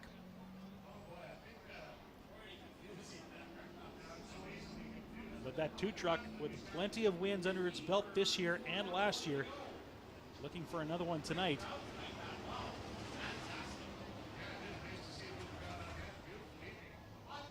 Well, we'll see what Enns can do up front here on this restart. He's a really good guy, you know, 2nd generation racer. His dad didn't race dirt here, but his dad was a snowmobile racer for a long time, a championship winning cross-country snowmobiler, actually.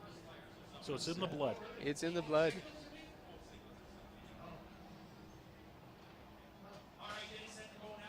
Got a nice pace, coming around 4. So they're getting ready to go here.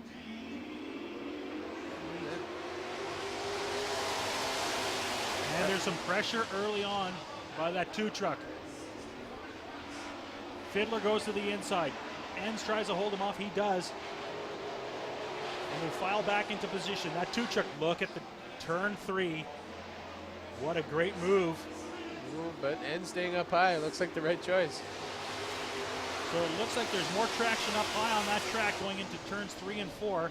Not much in 1 and 2. Nope. And 1. Off of 2, it's not bad up high, but here comes Enns back fighting on the bottom. Giving him a little bit of a bump just to let him know he's there. And what's great to watch is there's a good race as well for 3 and 4 between Pollock, Vernos, and Reddy Paluco driving Ginger. Every week I told him I'm going to say it. The number 5 spins out again. Oh boy! But he keeps it going. I just had mentioned his name again, and once again another vehicle has some problems. So Yeah, maybe yeah. I won't say anything We from should this one. refer to him as Mr. Excitement from now on, I think. Mr. Excitement, Reddy Paluco, currently sitting in 3rd spot. The race is up front though, 1 and 2. Enns brothers. Enns got back out front. When did that happen? I missed that one. We're too busy watching what happened I to think so. Vernos. Look at him go. Running it hard into the bottom of 1. That's the preferred line right now. Still good moisture down there, giving him lots of side bite. We've got 7 laps to go.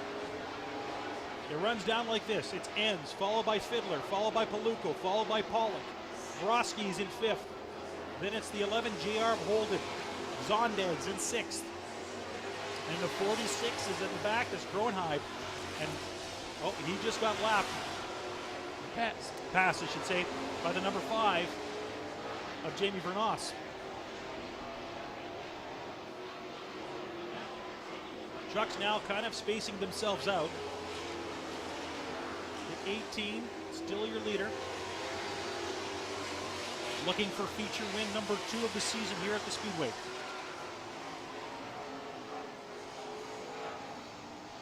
He came in tonight just 9 points out of the lead, so he's looking to eat into that a little bit.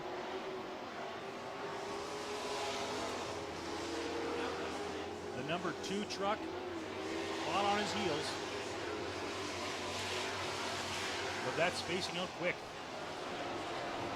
Big gap between first and third, as Paluco is sitting in that spot. And leaves a good 7 or 8 car lengths behind him is the 13 of Pollock, who's filling in tonight on a truck.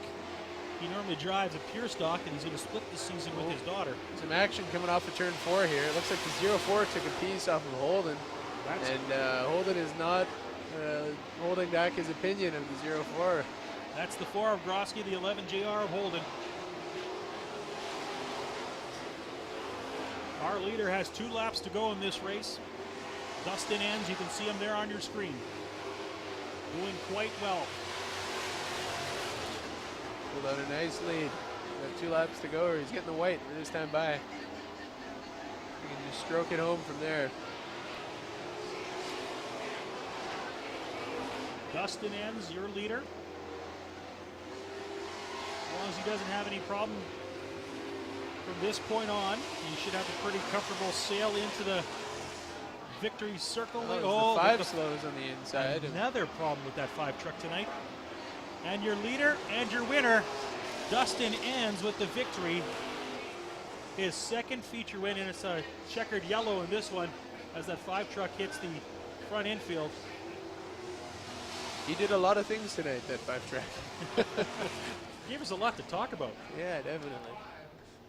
A very good win from the number 18. Fighting hard, getting out to the lead, and then losing it, and fighting back. He did not say die at that point. Dustin Enns, your winner of this race. 15 laps, 21.481 seconds, a pretty decent time in that truck. Ends up getting the victory. He started this race back in 4th spot, moved his way all up to 1st, and held on for his second feature win. We'll be talking to him in just a few moments. For 2nd spot, though, man, it was a good race for Rod Fiddler. Started back in 5th, moved his way all the way up to 2nd, so another great race for him as well. Actually had the quick time of the race, too, so just wasn't quite able to string it together like Dustin was. Randy Paluco finishing up in 3rd, Derek Pollock in 4th, and Shane Holden ends up with a 5th place finish here tonight. Dustin Enns, a very nice gentleman, great guy to talk to. I've had the pleasure of talking to him a few times here for some interviews and stuff. And he's just a fabulous guy to talk to, really loves racing, and nice to see him here tonight in the winner's circle.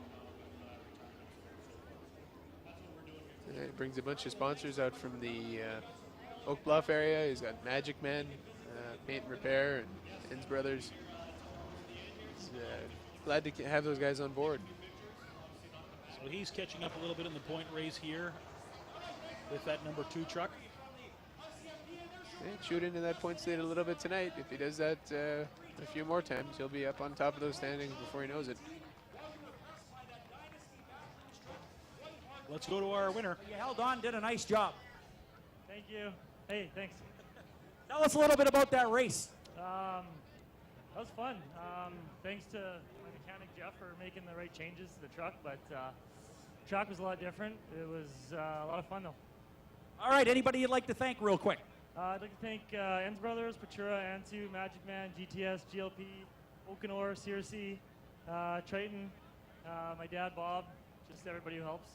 All right, how about it for your super truck winner, Dustin Enns in the 18. Tanya Swanson from your Prairie Dodge retailers down here in Victory Lane to present the trophy to Dustin Enns. And we're going to take a second out. Dustin is going to draw the 50-50. All right, thank you so much, Darren and Dustin. Great race for you tonight and a big victory now.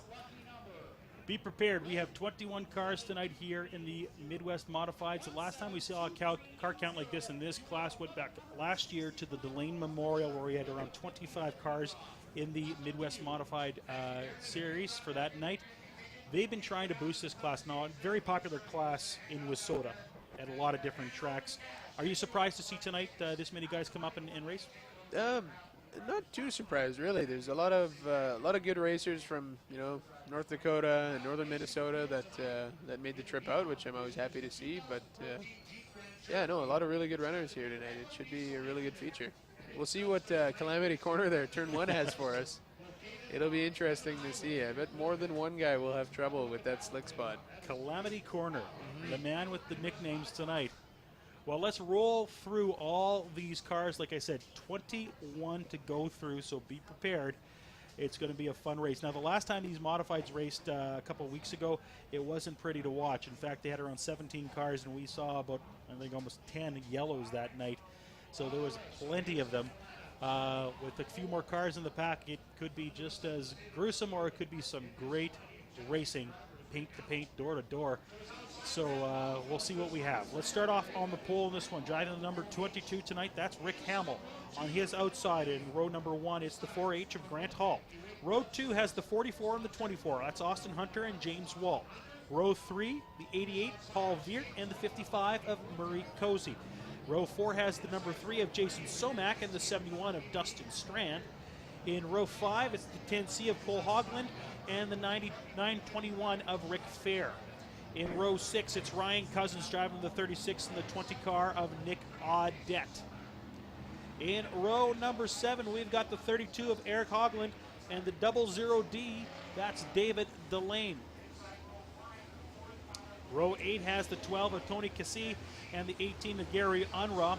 Row 9, the 93 of Kaylin Prawn and the 47 of Eric Frey. Row 10 has the 84. He's the rookie, Justin Lee, followed by another rookie. That's the 4D, that's Dave Kazenko.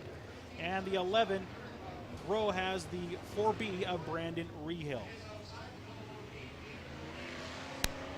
Very strong field of Midwest mods here tonight. It should be an interesting race.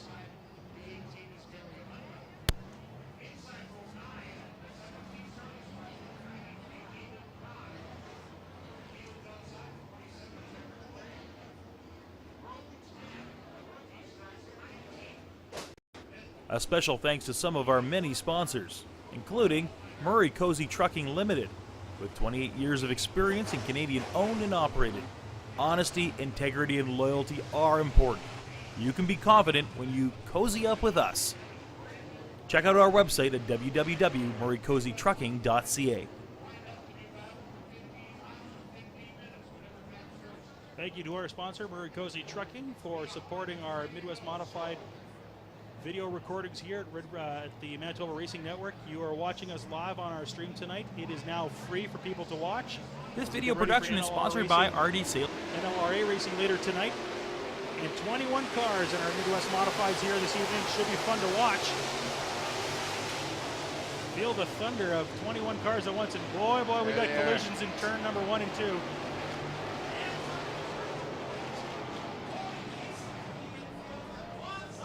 It's Hogland for sure that's in there, and it looks like it's the 10C. It looks like it's the Hoglands. Ooh, the two brothers. That is never good. It looks like it's the 10C and the 32, yep. So that is Cole Hogland and Eric Hogland. That's unfortunate. That's going to be a fun ride home.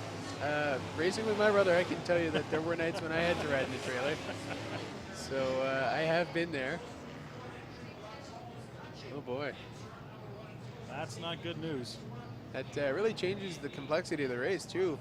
Those two guys were both, the 10 had moved up a couple spots already.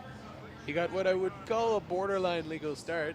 He was really on the pump early, but he got up there and ran out of real estate in turn 1, it looks like. So like I mentioned before the race, a couple weeks ago, we had this issue when we were racing this many cars. Perhaps one of the problems when you race this many vehicles, and some of these guys are fairly new to the sport, when you're not used to racing with this many vehicles at the same time, you run into these problems, right? Everybody thinks there's lots of room out there, but there really isn't with 21 cars. Yeah, well, I mean, the Midwest Mods it's a really different class. It's always evolving. It started out as a lot of new drivers, and now there's guys in this class that have been in it since day one. You know, day one in Winnipeg, and guys who've been in it for a long time. So, but it's just the nature of the racing with, you know, less horsepower. The horsepower that they have is well matched to their tire, so that they can drive these things pretty well. Not wide open. It requires more skill than that, but you can drive hard on that throttle a lot of the time. And so when you're on it hard like that, you run out of space really quick sometimes. Now, talking to Paul Veert, who's been one of the spearheads of this class here in Manitoba, Veert was mentioned to me that a guy can get into one of these cars for a pretty cheap amount of money. We're talking about race cars, of course, right? Yeah. He said as cheap as $5,000-$10,000 gets you into a Midwest Modified. In a booming class like this, that's fun to race in. Absolutely, and it because of the lower horsepower, the brand new cars don't show as much of an advantage in something like an A-Mod. So yeah, you can take a used chassis and do well with it for sure. Some of these cars here, I can tell you, some of the cars in the front row are not new, but they are set up well and they are running good.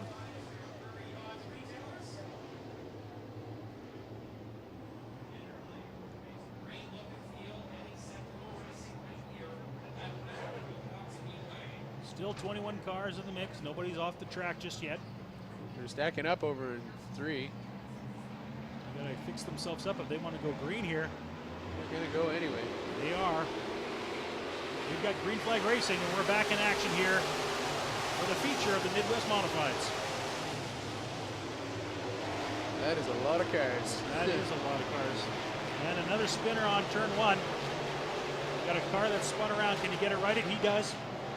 Looks like we'll remain green, but oh boy, we got cars all over the place on turn 3. Oh boy. They all ran out of space quickly with the, I'm not sure, that might be Keelan Cron parked on top of the 921 of Rick Fair. That's not good. 00D of Delane parked up top of turn 3. They are strewn all over the place. Not just 1 or 2 cars. It's got about 6 right now that need to be either turned around or pushed back into action. So we haven't even completed a lap. We've lost almost 10 minutes on the time clock down below. Yeah, if I was a bet man, I would say that we were going to run out of time on this one tonight, but we'll see how it pans out. With about 20-second lap times, you can reel off a bunch of laps pretty quick. But we'll see how long it takes for those records to get them apart. It looks like they've stopped the clock, though, so that's fair on the racer's part, at least.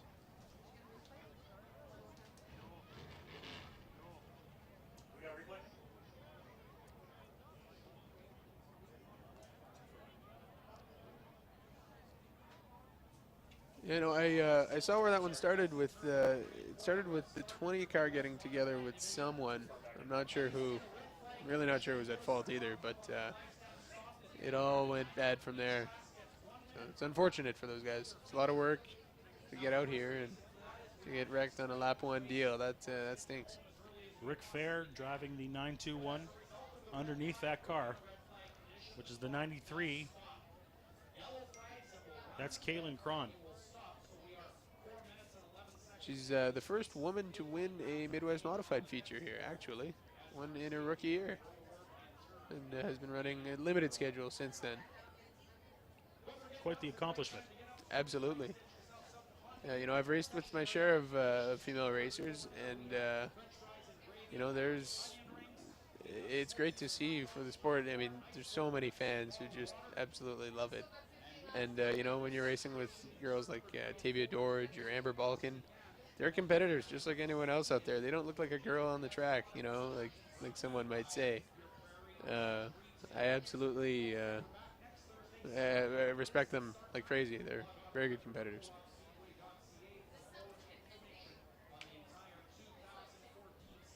Looks like we'll be waiting here for a little while. Of course, they stopped the clock for a major wreck like this to get everybody back on the racetrack and back in the right order. So we are going to have a little bit of a break here for a second.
So we've got a bit of a delay here as they're clearing the cars off the track. We had 21 cars to start this feature. We can guarantee we're not going to have 21 when we end it, as 2 cars are now getting pulled off.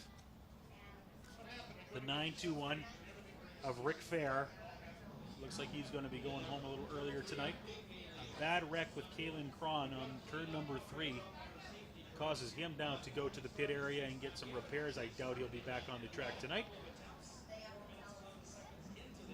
But we've got a little while to go because we still got to get the cars back in order and get racing going here at the Speedway. It looks like Keelan is able to rejoin the field. That's good. Unfortunately for her, it looks like she will most likely go to the back of the pack. And it's also a bad night here for another vehicle. That's the 20 of Nick Audette. That's unfortunate. I raced with Nick back when we were all in the 4 cylinders together. Yeah, he did race pure stocks as well, didn't he? Yeah, he worked his way up the ladder from 4s to pures to now P-mods, and he's had some good runs in that car, but unfortunately tonight is not one of those nights. Delane is able to continue. That looks good. So this is a full restart. 15 laps still to go in this race. Clock is ticking once again. Now this has got to be on the drivers' minds as they come to take their 3rd attempt at a start now. To maybe not go for the throat this time, but to... well, you have 15 laps. It's, 15 laps goes by so fast. You get that green, the start's bananas, it's just crazy. And by the time that all gets sorted out, you've got 7 laps to go, and oh boy, there's not enough time. It's a really short race from the driver's seat. So if you want to move up, you have to go for it early. But sometimes that turns out like it just did here. So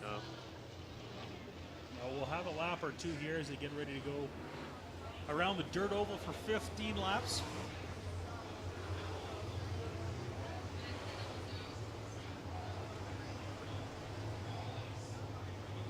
Rick Hamill will stay on the pole in this one. Grant Hall to his outside. Hall actually had a good run going in the points last season, and then had to sit a race out due to medical issues, which is... And it was at the end. Right at the end of the season. Yeah. It was unfortunate for him, but it's the way things shake out sometimes. And if you look at Amber Balkan and Wally Butler were racing in the Lightning Sprints, and they had the same kind of situation. They had one bad race night, and it cost them the points championship here at Red River Co-op Speedway, even though they almost dominated every single week in the winner's circle with victory after victory after victory.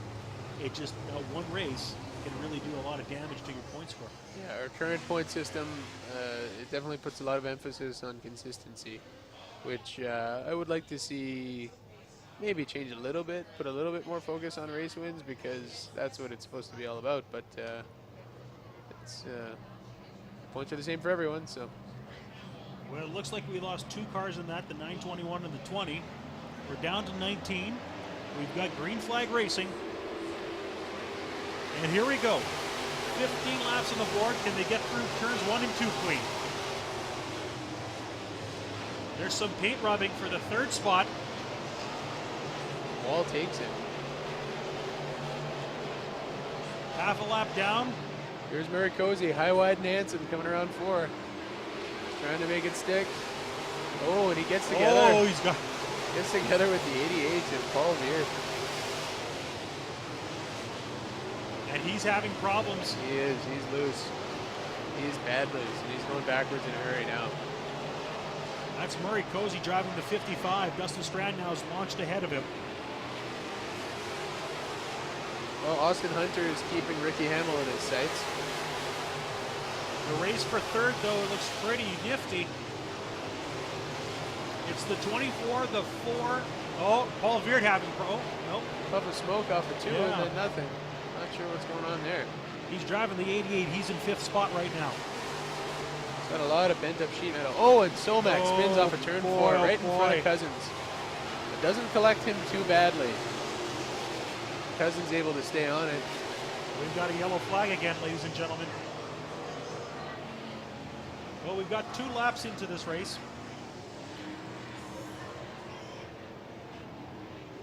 Yeah, it's a war of attrition almost, but that was a lot better of a start. They got strung out. You could see the guys towards the back too. They weren't quite as keen to try and win it on the first lap, so most of them had some damage from the first 2 attempts at that. Well, how much time do you want to spend in the shop this week? That's the real question, right? You know, there's enough time as it is. For every race, you know, you bring the car in, wash it, do all your work, prep everything, you know, make sure nothing's falling off the car, because that's a taller order than you would think. You know, you're looking at a solid 4 or 5 hours a week of work at least. Let's take a look at that one again on the replay here. So take a look at this. Somak gets it stepped out in turn 4 and cannot save it. All him, yeah. Yeah. Nobody touching him. It's all his. And he goes, Cousins was with him, but fortunately he didn't get too much of it. No. That could have turned out a lot worse for him. Much worse. So that's you got a little bit lucky there.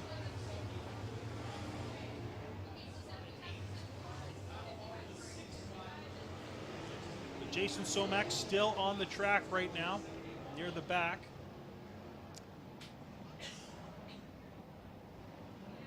And Hamill still out in front. He is your leader after just 2 laps of racing. And Somak will not be happy with that. He was just 13 points out of the lead all the way back in 7th. It was a very tight points night going in.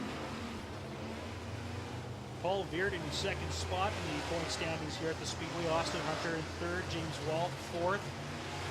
From 1st to 4th, there is only 7 points difference. So that's not too big of a lead if you're the leader. You could easily lose that lead. You could go from 0 to 0 pretty quick tonight. And on a night with 21 cars, it's the opportunity to lose 22 points in one feature. For those of you keeping track at home. Ricky Hamill leads him to the green. But I'm not a mathematician, so I'll let you do the math to figure that out. Eric Dio, Ken Plating bringing you all the action here live from Red River Coop Speedway. James Wall trying to make that top side work. We got a car that's spun out. Oh, a couple cars in turned 1 and 2, and a car that's off the track. He gets back on, but they've got problems. Looks like there will be one more yellow. I don't want to say I told you so at the beginning of the race, but I told you we may see a lot of yellows here tonight. Yeah, that's definitely proving to be the case here. Yeah, not good for the show because there's a lot of guys racing really hard up front and keeping out of trouble. And yeah. So we didn't even get a lap in on that one. There were some interesting dynamics at the front of the field there. James Wall was running up high through 1 and 2, and he was looking a little bit slow through 1, and then he pulled really strong in the 3rd on that out of 2. So it'll be interesting to see how the lines come in as the race goes. Yeah. That's the thing, you know, as a race driver, you have so many variables that you need to try and stay on top of while you're out there. You need to take care of your tires. You need to be watching your track position. You have to have some idea of your competitor's track position. There's just so much going on, and you're all doing this while you're trying to race at around 100 miles an hour. So the race officials have just told me that anybody that commits a yellow crime from this point on, you're off the track. That's what happens when the clock runs out. They need to move the show along, and typically you get 2 chances. If you cause 1 yellow, they'll put you to the back, and your 2nd yellow, they will put you on your trailing. But with the clock ticking down so fast, it is time to go to a 1 yellow rule, and I couldn't agree more. So trying to get the cars back in order as quick as possible. They've put out the cone on the front straightaway, so they will be starting them single file. That should help as far as keeping the first lap yellows down, because they've got 2 minutes and 15 seconds to try and get 13 laps in. So they won't cut them short as long as the race ends under green. But should there be another yellow, once that clock expires, the finish will go to a green-white checkered regardless of how many laps the board shows. Well, we've had plenty of problems here tonight on the track and off of it. We have to apologize if you were trying to watch our pay-per-view tonight. Unfortunately, we were having some problems with our U.S. customers. We've opened it up free for everybody tonight so that they can watch, so that should rectify the problem. If you're watching on Wi-Fi, though, at your home, you may not get great signals, so you may want to sit down on a hardwired computer and watch this great action here from Red River Coop Speedway. 19 cars in this Midwest Modified race. The 12 car was having problems on turn 2. He almost spun out again. You can rest assured if you're spinning out from this point on, you're turning around as fast as you can to get back on that track. He will not wait for you. But Rick Hamill continues to lead with Austin Hunter. Somac has problems on the front stretch. He spins out. Let's see if he can turn it around fast. Oh, he's trying to get it going. Does he? Yeah. Just enough time. Get going. He stays to the inside to try to stay away from the people that are lapping him. And Hamill still out in front by himself. The 44 car right behind him. That's Austin Hunter.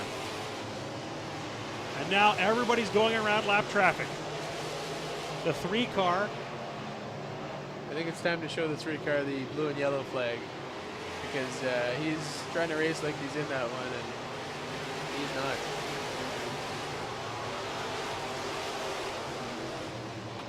I don't want to jinx anything, but it looks like we've almost got 5 laps in already.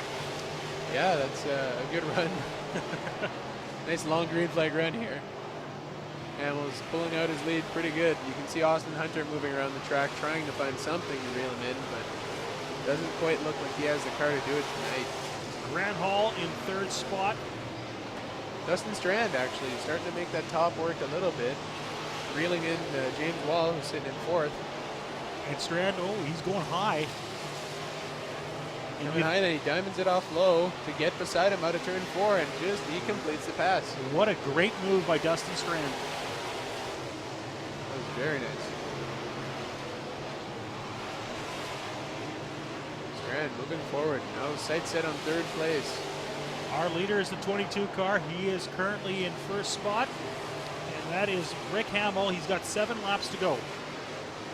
Here he goes around a lap car, around the rookie, and that has allowed Hunter to pull much closer. As long as Hunter can get around the lap car quickly, too.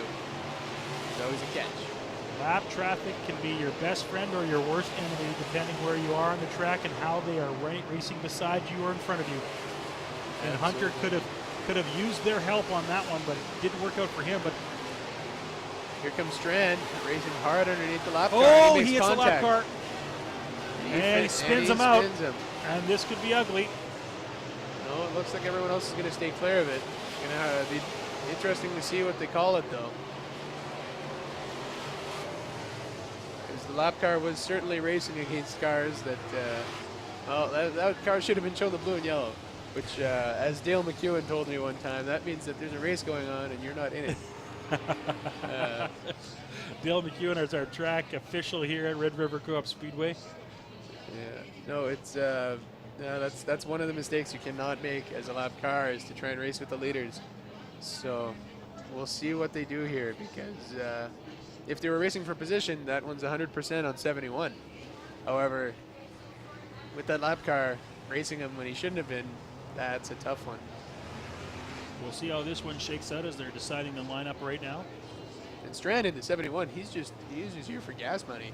He's racing in the big show later on. This is just an extra little paycheck.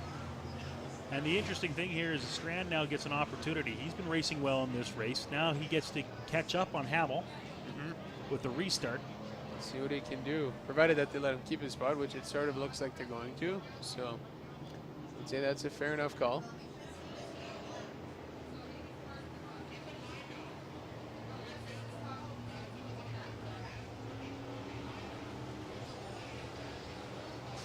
Single file for this restart as they're getting him in order. A few cars in this lineup tonight going to need a little body work after tonight's racing. Yeah, a little bit of shoemaking. Get the rubber mallet out and an old 2x4. That's the best bodywork tools, actually, for these cars anyway. Now, do you do all your own body work, or do you send it out sometimes? Or I make a lot of claims with AutoPack. It's just killing my license. No, it's yeah, you can do it up pretty quick with a rubber mallet and a piece of wood. Fortunately, I haven't had the body off the car. I just took the 1/4 panel off. It was the first time here on Sunday in the heat race. So otherwise, I've had a pretty clean season in that department. Not so much in the trucks. I remember a few times with you in the trucks having your dinged up a little bit too much. Boy, Eh? it's yeah, you can have some nights where it all starts going downhill early. Or if you're in the Pierce Doctrine series, you just run it the same way the next week. Yeah, I love that. You see cars with dents from last season. You know, never mind new tin. They don't even find out the dents, some of them. And then some of them run really well with those old dents. Maybe it's an aerodynamics thing. It reminds me of that classic hockey movie. It's making it look meaner. Exactly. Slapshot. One of my favorites. All right, they got them all tightened up. Coming around turn 4. See what happens. We are racing. We are going green here at River Coop Speedway. Hamill gets an excellent start on the green-white checkered here. So only 2 laps left in this one. Strand working the high side. Look at this. Dustin Strand now moving up the 3rd spot. Is he going to get 2nd? He might. Can he scoop all the way up to 2nd spot? We'll see what Dustin happens here. Strand, take a Last look at that. circuit. Getting together. He's going high and wide. High and wide indeed. Hamill's got a good lead. Looks like this one is his to lose, but Strand gets what 3rd. can he do in the last corner? Can he hold on to 3rd? Our leader and our winner of this race is the Grant Hall 22. makes contact in 4. We've got cars all in turn Collecting number. James Wall. Oh boy. And everybody's trying to dodge the cars. Grant Hall went for that last little bit trying to get back to Strand, and it did not work out in his favor. Just a mess in the final of this one. Oh boy. Kind of par for the course if you watch this entire race with us here on the MyToba Racing Network. Yeah, it ended the way it finished, or it began. It definitely. So as we can see right now, Rick Hamill is your winner in this race. Austin Hunter looks like he's getting 2nd. He's driving the 44 car. The 71 of Strand finishes up in 3rd, and Paul Veert finishes up in 4th spot. Ryan Cousins with the 36 car finishes up in 5th. Those are your top 5 in this race. Interesting to see. Austin Hunter had the best lap of the race, but he could not quite stick with Hamill in a long run. So there's always a balance to be struck there too. Having a fast car, but being fast over a long run versus just one lap.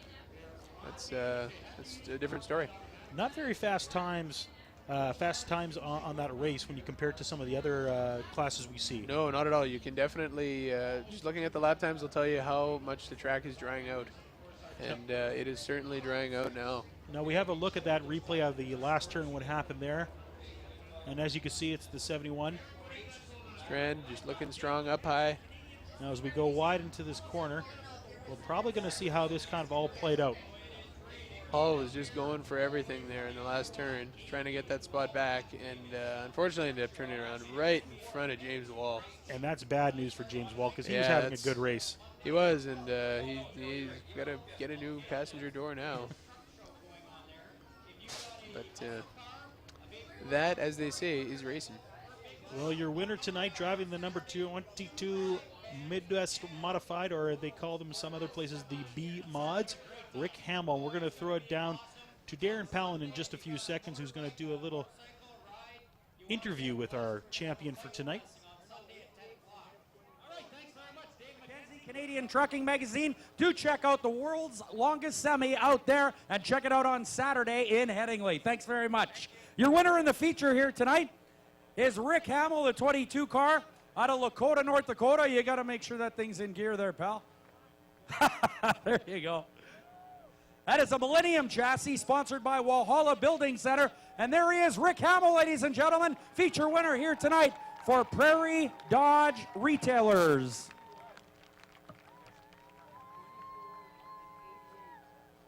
See, now, Darren, you thought you were in charge, didn't you? Problem is, most of these kids are taller than me. I can't push them out of the way. All right, Rick Hamill, come on up here. Great job. Well, that was a long race. You didn't get all your laps in, but you stayed up front and did what you needed to do. Yeah, it was a good race. The track was nice and tacky along the bottom. We just ran the car smooth and got the win. No doubt about it. Where else do you race? We raced in Devil's Lake. We raced in Grand Forks also. So. All right, well, best of luck for the rest of the season and a great job from your Prairie Dodge retailers. Here's your trophy. Rick Hamill, your winner. All right, thank you, Darren. Rick Hamill with the victory here tonight in the Midwest Modifieds. A very shortened race because of the number of yellows we saw this evening. Not uncommon here. That's the second time this year where we've seen plenty of yellow flags. Yeah, but the Double Deuce was able to hold on up front and get the job done. Good job on him. Well, we are going to move our attention over now to the Northern Lightning Sprints. This class is definitely one of those touring classes. They race very few times here at Red River Coop Speedway, but tonight they are racing here with a total, I do believe, of 14 cars. So not a bad number. In the past, we did see smaller car counts here, depending on the night and the situation, but been pretty steady the last few times they've been here, and they've been racing with a lot of racers. So it makes a big difference when you watch these cars. You want to see a lot of these cars because for the fans, they can be pretty exciting when something happens. Yeah, definitely. It's that old balance of, I mean, you know, you don't like to think that people come here to watch cars crash, but well, they want to see great racing. But yeah, you do want to see. They do definitely get together more when there's a bit more cars, but you definitely see better racing as well. So they've got a pretty good field tonight, and there's a lot of fast guys. You know, Bernard, Stagg, Wally Butler. He's always a contender. Ed Bell. The one. Yep. Yeah. Chris Soren. Yes. Yeah. There's a few like. The interesting thing about this class is some of the other classes, like the truck class, it's been pretty consistent, one or two guys up at the top. Same thing with the pure stocks. Same thing here with the even the late models here. There's the 3 or 4 guys that are always near the top. But this class has about 6 or 7 guys that on a given night, depending on their position on the feature, they have a great chance of winning night after night. Let's go through the lineup right now and take a look at all these cars. We'll start off on the pole, driving at the number 1 spot. He's driving the 2R. That is Roland Bernard, former champion here at Red River Co-op Speedway. On his outside, driving the number 10, it's Alec Trushinsky. Row 2 has that 7S, the guy that we told you to watch out for, Brent Stagg. And on his outside, another guy that you have to watch out for, 35W, Wally Butler. Row 3 has the 43 of Robert Livingstone and the 11 of Dexter DeVergson. In row 4, we have the 33 of Murray Temple and the number 1 of Chris Soren. Both those drivers are guys that are contenders in this class. In row 5, you have the 13T of Alan Trushinsky and the 27 of Chris Unruh. Row 6 has the 29 of Dylan Sabatini. He's won a few times here at the Speedway. And the 14 of Ed Bell. He's also a contender. And in row 7, you have the 2X of Ollie Ermentrout and the 13 of Al Giesbrecht. 14 cars, a very fast class around the track. Driving motorcycle engines, correct? That is correct. A 1,000cc engine now, chain driven. When you were driving, they were what? 750. 750. So Yeah. they've gone up, and it has made the racing a little bit better. As they catch the green, and Roland Bernard pulls out to the front. And the Highway 1 self-storage machine. Stagg out to second place right away. Their bigger cousins, the full-size sprint cars, made one appearance already here this year. Looking to make another one near the end of August. You can see the chassis squat down towards the left, which is the opposite of what almost all the other cars here do. Those big wings are designed to just help pull those cars around the corner. These cars already have all spread out, but things can change quickly. Oh, they're getting out of sorts towards the back real quick. It's things happen fast at these speeds. It's that number 13 car was having a little problems going around turns 3 and 4. It's Alan Trushinsky that's driving the 13T, or it could be Al Giesbrecht. Yeah, I believe that is Giesbrecht. Yeah, it is Giesbrecht. Butler is pulled into third with one of the Trushinskys in fourth. And Murray Temple hot on his tail. We'll see if he can move up in the running order. Brent Stagg, you can see him on your screen right now driving the 7S. He's currently in second spot. Guys tending to stick to the low line here tonight. Wally Butler in third spot as he's moving around the track. Chris Unruh having a really hard time getting around Robert Livingstone as they get side by side in turn 2. See what happens here. Who lifts first going down into turn 3?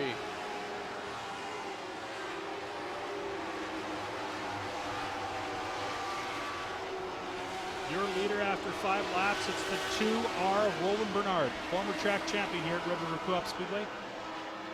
Had a nasty crash a few years ago just down south. Oh, and there's a yellow on the track. We've got a problem in turns. There was a spinner in 1 and 2. Yeah. Looks like Ed Bell. Bell driving the 14 car.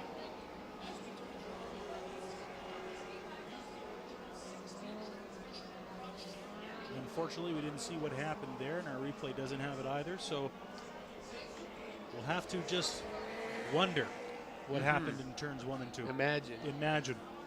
It'll be interesting to see what Brent Stagg has now. He started working with the sprint car team of Thomas Kennedy this year, so he's learning a lot about the big sprints, which not all that transfers over to these cars, but definitely a lot. And you can definitely see he's had a good uptick in performance this year, so we'll see what he can turn this caution into, though. Although it wouldn't be too well advised to bet against the Packing Away Mobile Storage number 2 up front. He is a very strong contender. Amber Balkan used to drive in a Lightning Sprint here. She is no longer driving here really in Manitoba too much. She is driving a full-size sprint car south of the border. She will, of course, make a couple of appearances here throughout the course of the year. But she was a contender in this class as well. Last year she drove partners with Wally Butler on the 35W, but she at one time had her own car and was among the top leaders. So nice to see her move on to the bigger, more powerful cars. Yeah, definitely good to see her move forward with her driving career, and she's really doing great with the whole trying to make a career out of it, and she's got the talent. It'll be interesting to see where she goes with it. She was actually just in North Carolina this week on some big radio talk shows and things, and yeah, it's interesting to see where she'll end up with that. A great spokesperson from Manitoba and for dirt track racing here north of the border. Definitely very outspoken and very enthusiastic about the sport. Now, if you're Chris Soren, you're currently leading the point standings. They've only raced once here this year, so he's not really leading by a lot, just by 1 point. But he's kind of far back in the pack, looking to gain some ground to at least keep up with the leaders in this one.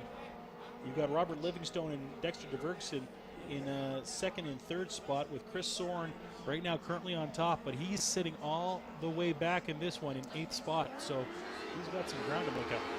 Yeah, let's see how this Delaware double file restart goes. It's Stagg pulling strong on the bottom. Your leader still, it's Roland Bernard, followed by Brett Stagg.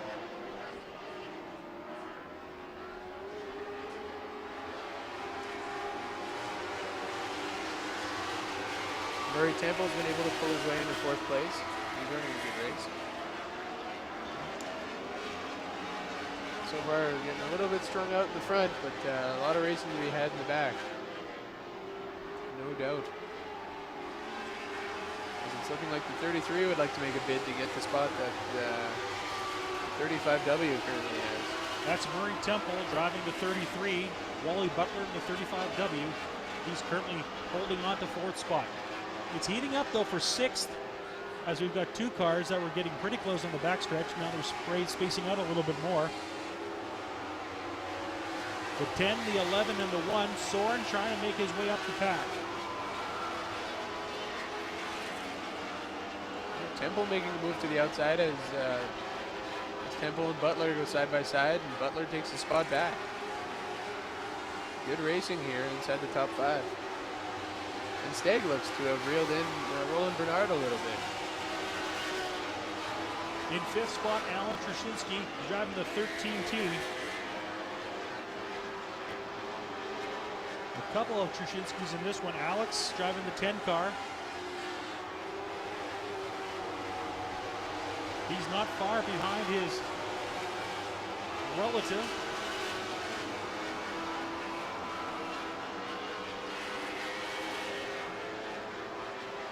And if you're Roland Bernard, you're pretty happy how this race is going. Yeah, this is definitely the way a driver envisions his race going. He's hitting his marks, not making any mistakes, and being able to drive away with it. Roland actually coming off of a really big win from down in Kansas just a few weeks ago.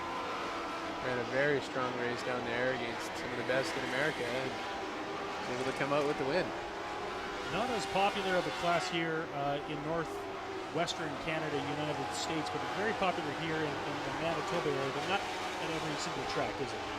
No, they raced a few times in Morden and in Winnipeg here, but no, it's a very big class, especially out east. Pennsylvania, that's Big Ten sprint car country. So there's a lot of racers in the USA that call this their class for good reason. Our leader going around turn number 4 right now. Roland Bernard getting the 1 lap to go signal, the white flag, as they're going around lap traffic now. Brent Stagg in second, Wally Butler third, Murray Temple fourth. Butler seems to be battling a loose car. Oh, and Stagg slows down the back straightaway. Opportunity now for Wally Butler, but your leader and your winner in this one, it's the 2R of Roland Bernard. Wally Butler finishes the race up in second, followed by the 33 of Temple. Then the 13T of Alan Trzynski finishes up in the 4th spot. That is just too bad for Brent Stagg. He had such a strong second place run going. And then I'm not sure why he had to pull off. He's still driving on the infield, so. Knew he had a problem, so did the admirable thing and just pulled off. Yeah, no, that's. If it were me, I probably would have tried to get it to the finish, but he's taking good care of his car, I suppose. Your winner going through the weigh station right now. Great job tonight by Roland Bernard. 19.536, pretty fast times for these cars. You can see Butler not so strong of times tonight. 20.312. Everybody else was getting close to that 19 mark, or just past that 19 mark. Getting into the 19 section, I should say. But Butler having some problems, but managed to hold off and keep second spot. Third for most of the race, but ended up second because of Brent Stagg. Yeah, he was just able to hold off Murray Temple. They got side by side and made a pass there at one point, but Temple could not quite hold him off.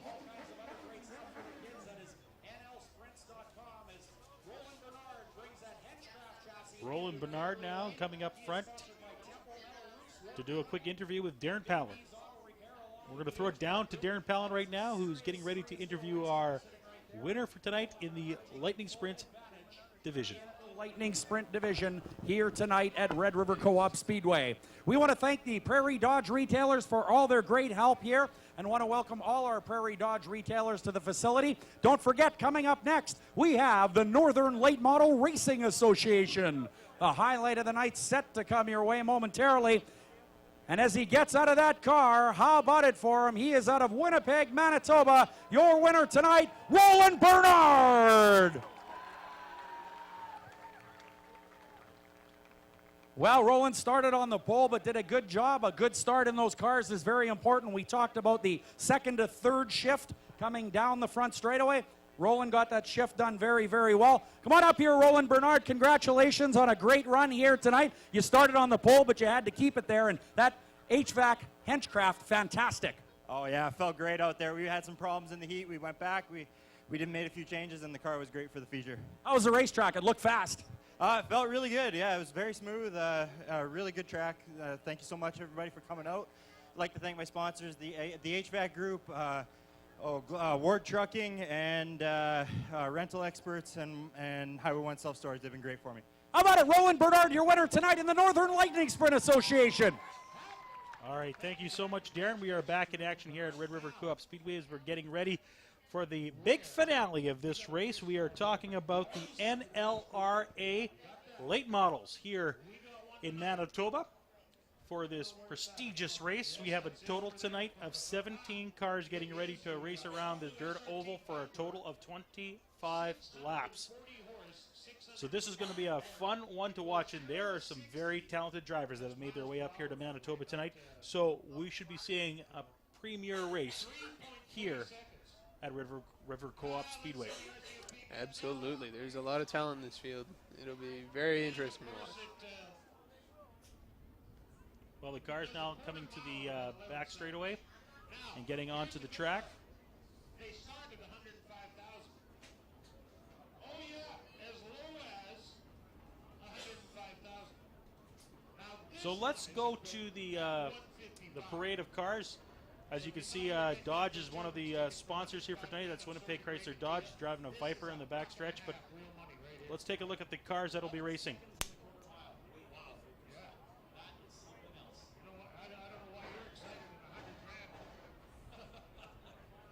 So starting from the pole, your point leader is the 12 of Brad Sang. And outside of him, the veteran, Mike Balkin. Starting second. And inside, smart money would be on him. He knows the track better than any of them at this point for the track conditions for tonight. Is Dustin Strand in the 71D. And to his outside, Steve Anderson. 44S of Cole Schill will be starting inside row 3. And to his outside, the 7W, Ricky Weiss. He has gone undefeated so far this year. Let's see if he can continue that. Mike Martin starting inside row 4, the number 55. And to his outside, Stefan Snare in the 71S. Also a double duty driver tonight. Paul Viert in the 88 is starting inside row 5. And outside of him, Bill Mooney in the number 2. Rick Fawcett in the 71. He's going to be starting inside row 6. And outside of him, George Vulcan. Followed by Kevin Sexton in the 8. And Walt Morris in the 9 car. In row 8 from Fargo, the number 16S of Jeff Hapola. And it was outside Shane Edgington. Hopefully he can have a little bit more luck in the feature than he did in the heat. And rounding out the field is the 92C of Cord Allard. So a total of 17 cars here tonight in this late model feature. Yeah, I think this is going to be a good race. 25 laps. These guys are going to be going hard right from the get-go. That front row, that is, those guys are up there in the NLRA points, and you have to remember too, this is tricky for the guys running just Winnipeg points because you have out-of-towners coming in here to try and mess up your show. You have the touring series come through, and we're still running for track points tonight. So this is a very big night for the guys who are focused on a track championship here in Winnipeg. Well, Rob Como is getting ready to look them over, but the 71 car is still sitting on the front stretch, so I don't think we're going to be going just yet. At least he hopes not. That's Rick Fawcett. Rick Fawcett's supposed to be in this race in the 6th row, but I don't know if he's having problems or just waiting for the cars to get around for him to find his spot. Doesn't look like he's moving. It's part of his strategy. You see, he put on a very low fuel load, and he can't waste any of it pacing. So he's figured it all out. He knows exactly how much fuel he needs, and no.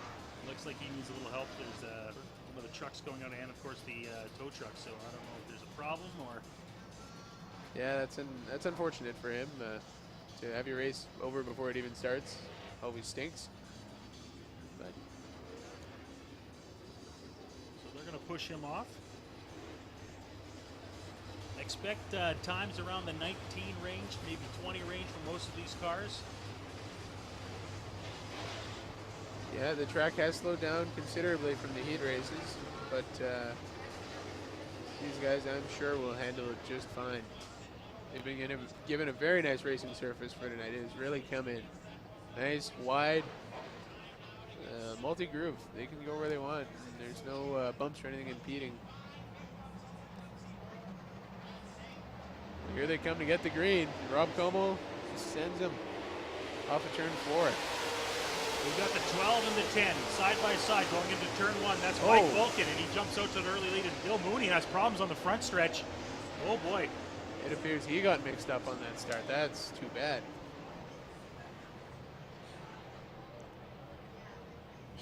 We'll have to see if we have a replay of that one, because that I'm sure that's not what Bill Mooney had in mind. At the start of the race, no. So the yellow number 2 gets going again. We'll get them back in order here in just a second.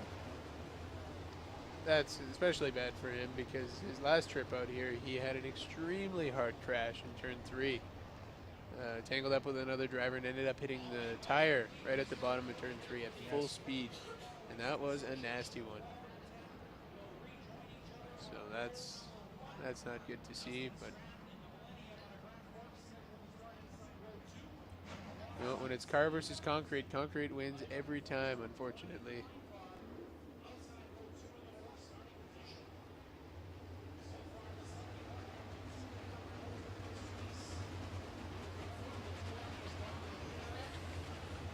So Mooney is off the track right now. It's going to allow the outside line to move up one spot, letting George Balkin slide up one row. He'll be happy with that. Yeah. It gets him a little bit closer to the front anyway.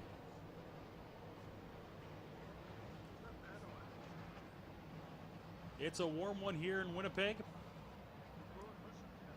Well, we haven't had much of a summer so far, so we shouldn't maybe complain too much. No, that's what I tell people. If they're complaining about the heat now, they better not have been the same people complaining about that cold last winter. So.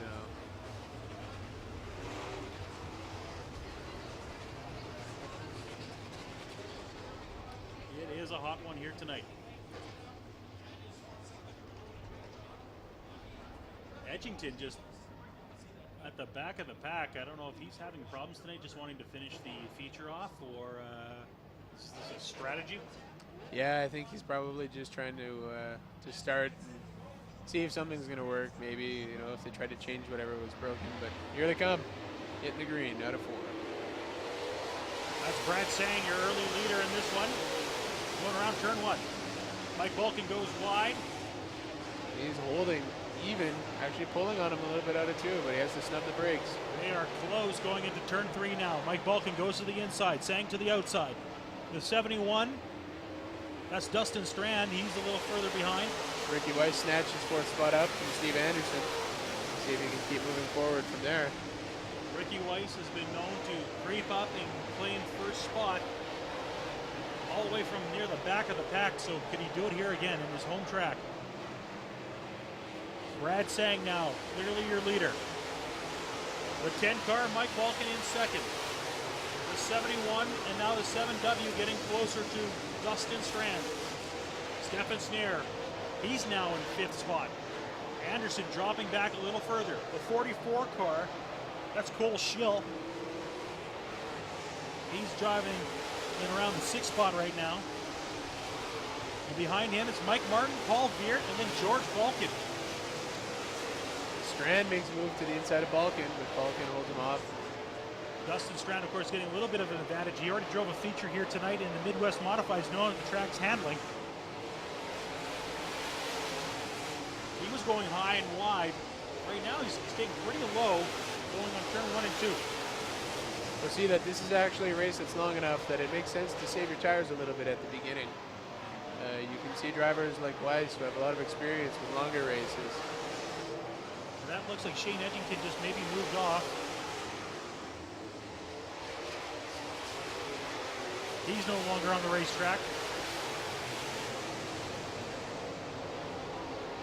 5 down, 20 to go. We're late model racing here at Red River Coop Speedway. Brad Sang. Oh, there's a car spinning on the backstretch. Cole Schill gets turned around. We'll see if he can get it going or if he's going to bring out a yellow. He's still sitting there. I don't think Como sees him, in fact. The flagman will help Como.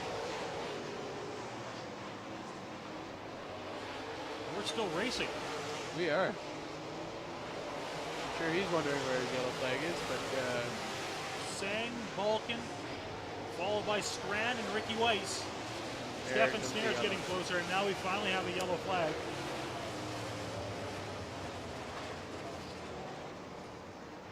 Yeah, that took a while to come out. I'm sure Schill was waiting for it. But he wasn't in immediate danger, I suppose. Wanted to give him the chance to refire it. Let us stay with some green flag racing here. This does stack up the leaders again, though. We'll see what Weiss and Strand can do on this restart. It doesn't look like Balkin has quite enough to be able to hang with the 12. Brad Sang. So Sang seems to have it dialed in just right tonight. his car is on rails, just like it was last week, where he narrowly missed out on the win here. Yeah, he's definitely got that thing working.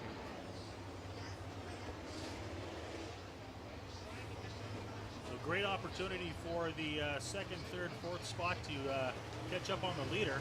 Sang had a pretty comfortable lead after 7 laps of racing here at Red River Coop Speedway. Bill Mooney coming back now onto the track.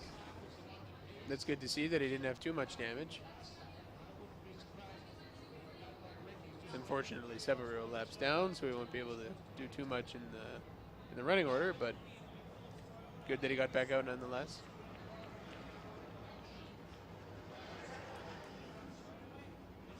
We have seen our fair share of yellow flags here tonight. Not so much in the heat races, but definitely in the features. Yeah, we almost went yellow free in all of the heat races, and then the features are making up for that deficit. But still providing us with some pretty good racing action here tonight, so not a bad night so far.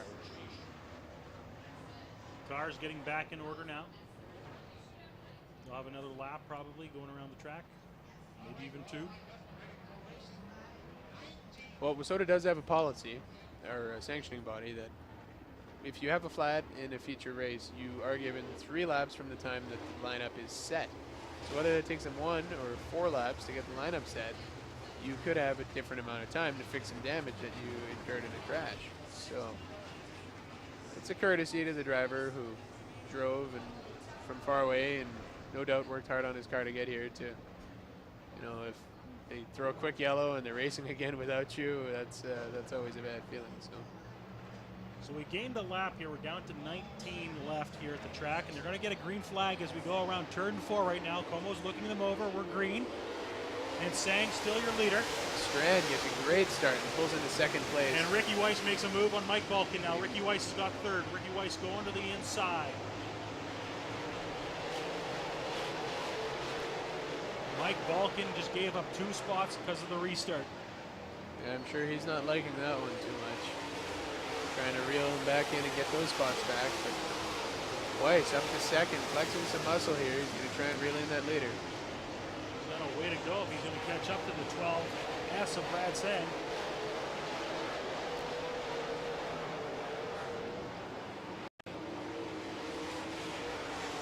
Appears to be pulling it out on Dustin Strand though, so we'll see what he can do to that leader's gap. The rest of the pack pretty close in the backstretch as they're getting into it just now. 2 cars wide in 1 spot. Race those up front. For 3rd spot, for 4th spot, that's Mike Balkin and Stefan Snare. Balkin still holds on. A little further back, George Balkin, though, making a move.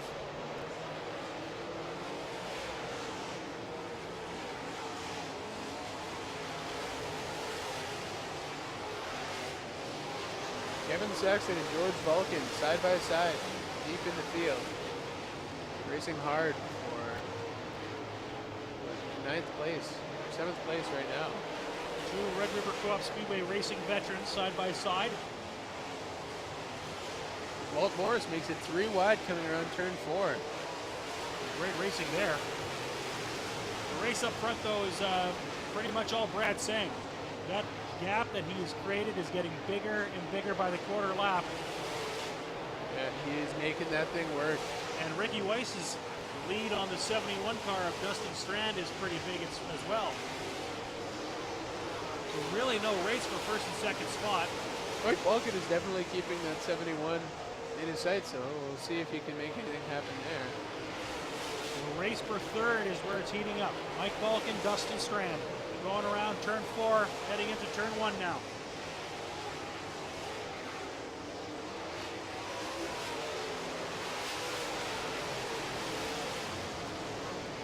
One guy we haven't talked about tonight is the 55 of Mike Martin. He's quietly having a very nice, solid run. He's in 6th spot right now. He's looking great out there. Not looking like this is almost his rookie year in the late model. Now, he was starting the race in 6th spot. He's moved up to 5th, so he hasn't made a big jump, but he's keeping pace. He's keeping pace with some very good drivers. A little bit more talent than he normally has to race against, so he's doing well. As they're going into turn 3 and 4, they are too wide. That's George Balkin, Cord Allard going into turn 4. Well, it's Hapala and Bill Mooney here coming out of 4. Not too far ahead of Brad Singh. He's watching this going, how am I going to find my way through that? 9 laps to go. Ricky Weiss may make up some serious ground here if he can't get around these cars. He could. Singh currently holding a straightaway lead. He's looking fairly safe, but you never know how lap traffic is going to play out, especially when they're racing each other. He's lapped 1 car. A piece of debris actually comes off of Hapala's car, but shouldn't be too big of an issue towards turn 1. Sang now moving around some more cars again. He's going around turn 4 now, and he's got a pile of cars in front of him. 1 down, several more to go. Sticks it to the bottom and gets inside of Mooney. And clears him coming off of turn 2. He's also going to get George Balkin, who's slow on the backstretch. It's like it's almost opening up for him. Yeah, sometimes the seas part for you, and sometimes the wall, the door slams right in your face. It's a 50-50 thing. Depends on if the racing gods are smiling on you or not. If you're Ricky Weiss, you've got quite a field to get through. You just hold on at this point and say, you know what, I'm pretty comfortable at 2nd. Well, yeah, I mean, you've kind of got to save your tires so that if he burns off his tires now trying to catch up, and then they have a late restart, he'll be a sitting duck. So if he can keep working through like he is, through the lap traffic, and if there happens to be a late yellow here, he might be able to have something. You can see Ricky Weiss on your screen going around turns 3 and 4 right now. Well, Kevin Sexton racing hard with Brad Singh. Sexton's going a lap down, and he could be moving over. Brad Singh, your leader. But it's Ricky Weiss that's got to make up some ground. He's going around lap traffic.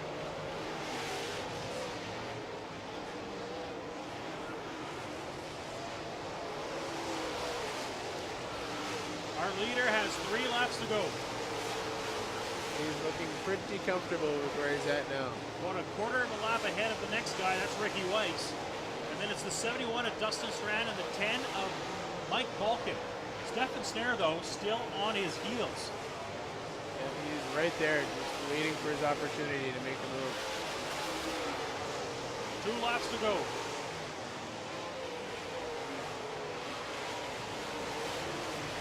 Ricky Weiss knows he can't catch him at this point unless something happens.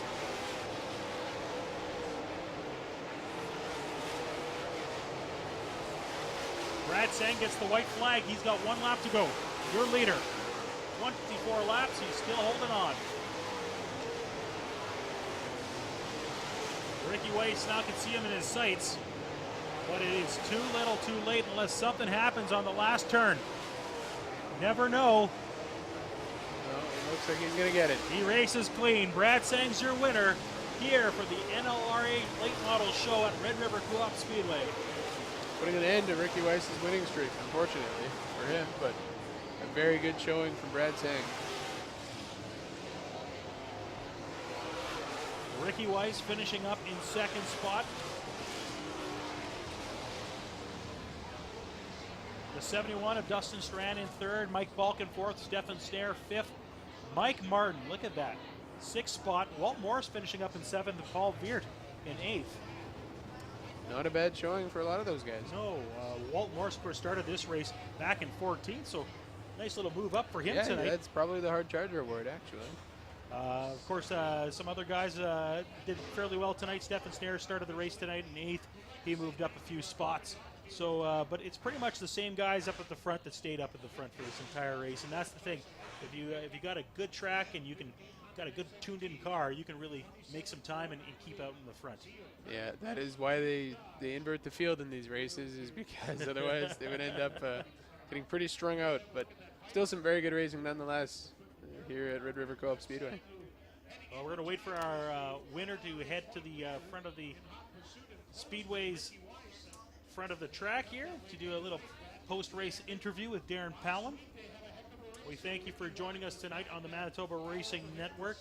I'd like to thank my partner tonight, Eric Guillot, who drives a modified here at the track, for being here with me tonight, providing some insight. I know it's a long night when I'm here by myself, but to have somebody that's knowledgeable like you about racing, it's a plus and it's a treat. And I just had a couple comments online. People were saying you guys sound great up there. So say you did something well tonight. Look at that, eh? There you go. Future career in broadcasting. Maybe. It's cheaper than driving a car, I'll tell you that much. Doesn't quite get the adrenaline flowing the same, but still enjoyable. Well, I had fun. You get a different look from sitting up here and watching the races than inside the car, obviously, right? Absolutely. It's crazy how much it changes from being on track to being up here. It's a good view. Definitely, you can see a lot from up here. It's good. Well, you're back again next week in the modified action. I am. We will be going hard at it for the win next Thursday. So a lot of cars in that class. You guys have been seeing 15, 16 cars. So hopefully that number keeps up because you guys have been providing some good racing. Very clean. Very good, clean racing.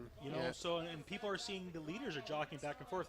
What I like about that racing is you see Kevin Sexton, you see Rick Delane, you see Ward Emery, yourself, all former winners of other classes, all coming together. It's some really fun racing to watch. Yes, definitely. A lot of talent in those fields. Some very good drivers. So it's always a pretty good race. Well, we're going to throw it down to Darren Palin right now with our race winner, Brad Sang.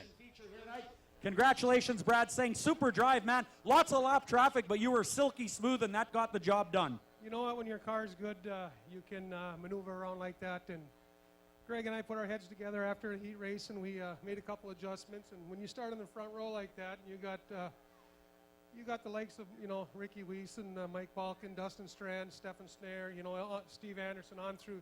You basically run around this thing scared. And you certainly did that, but you got the job done. Congratulations. Yeah, thank you. Thanks for all the fans up here. And Walt, thanks for inviting the NLRA up, and hopefully he gave you one hell of a show, and they'll have us back. All right, Allison Zimmer from Red River Co-op Speedway here to present the trophy in Victory Lane. How about it one more time? Your winner of the 12S, Brad Sang out of Grand Forks, North Dakota. Well, thank you so much, Darren Palin. That will do it for us here tonight at Red River Co-op Speedway. Join us next Thursday for some more action here as we get ready to go dirt track racing just south of Winnipeg. Have yourself a good night, and we'll see you again soon.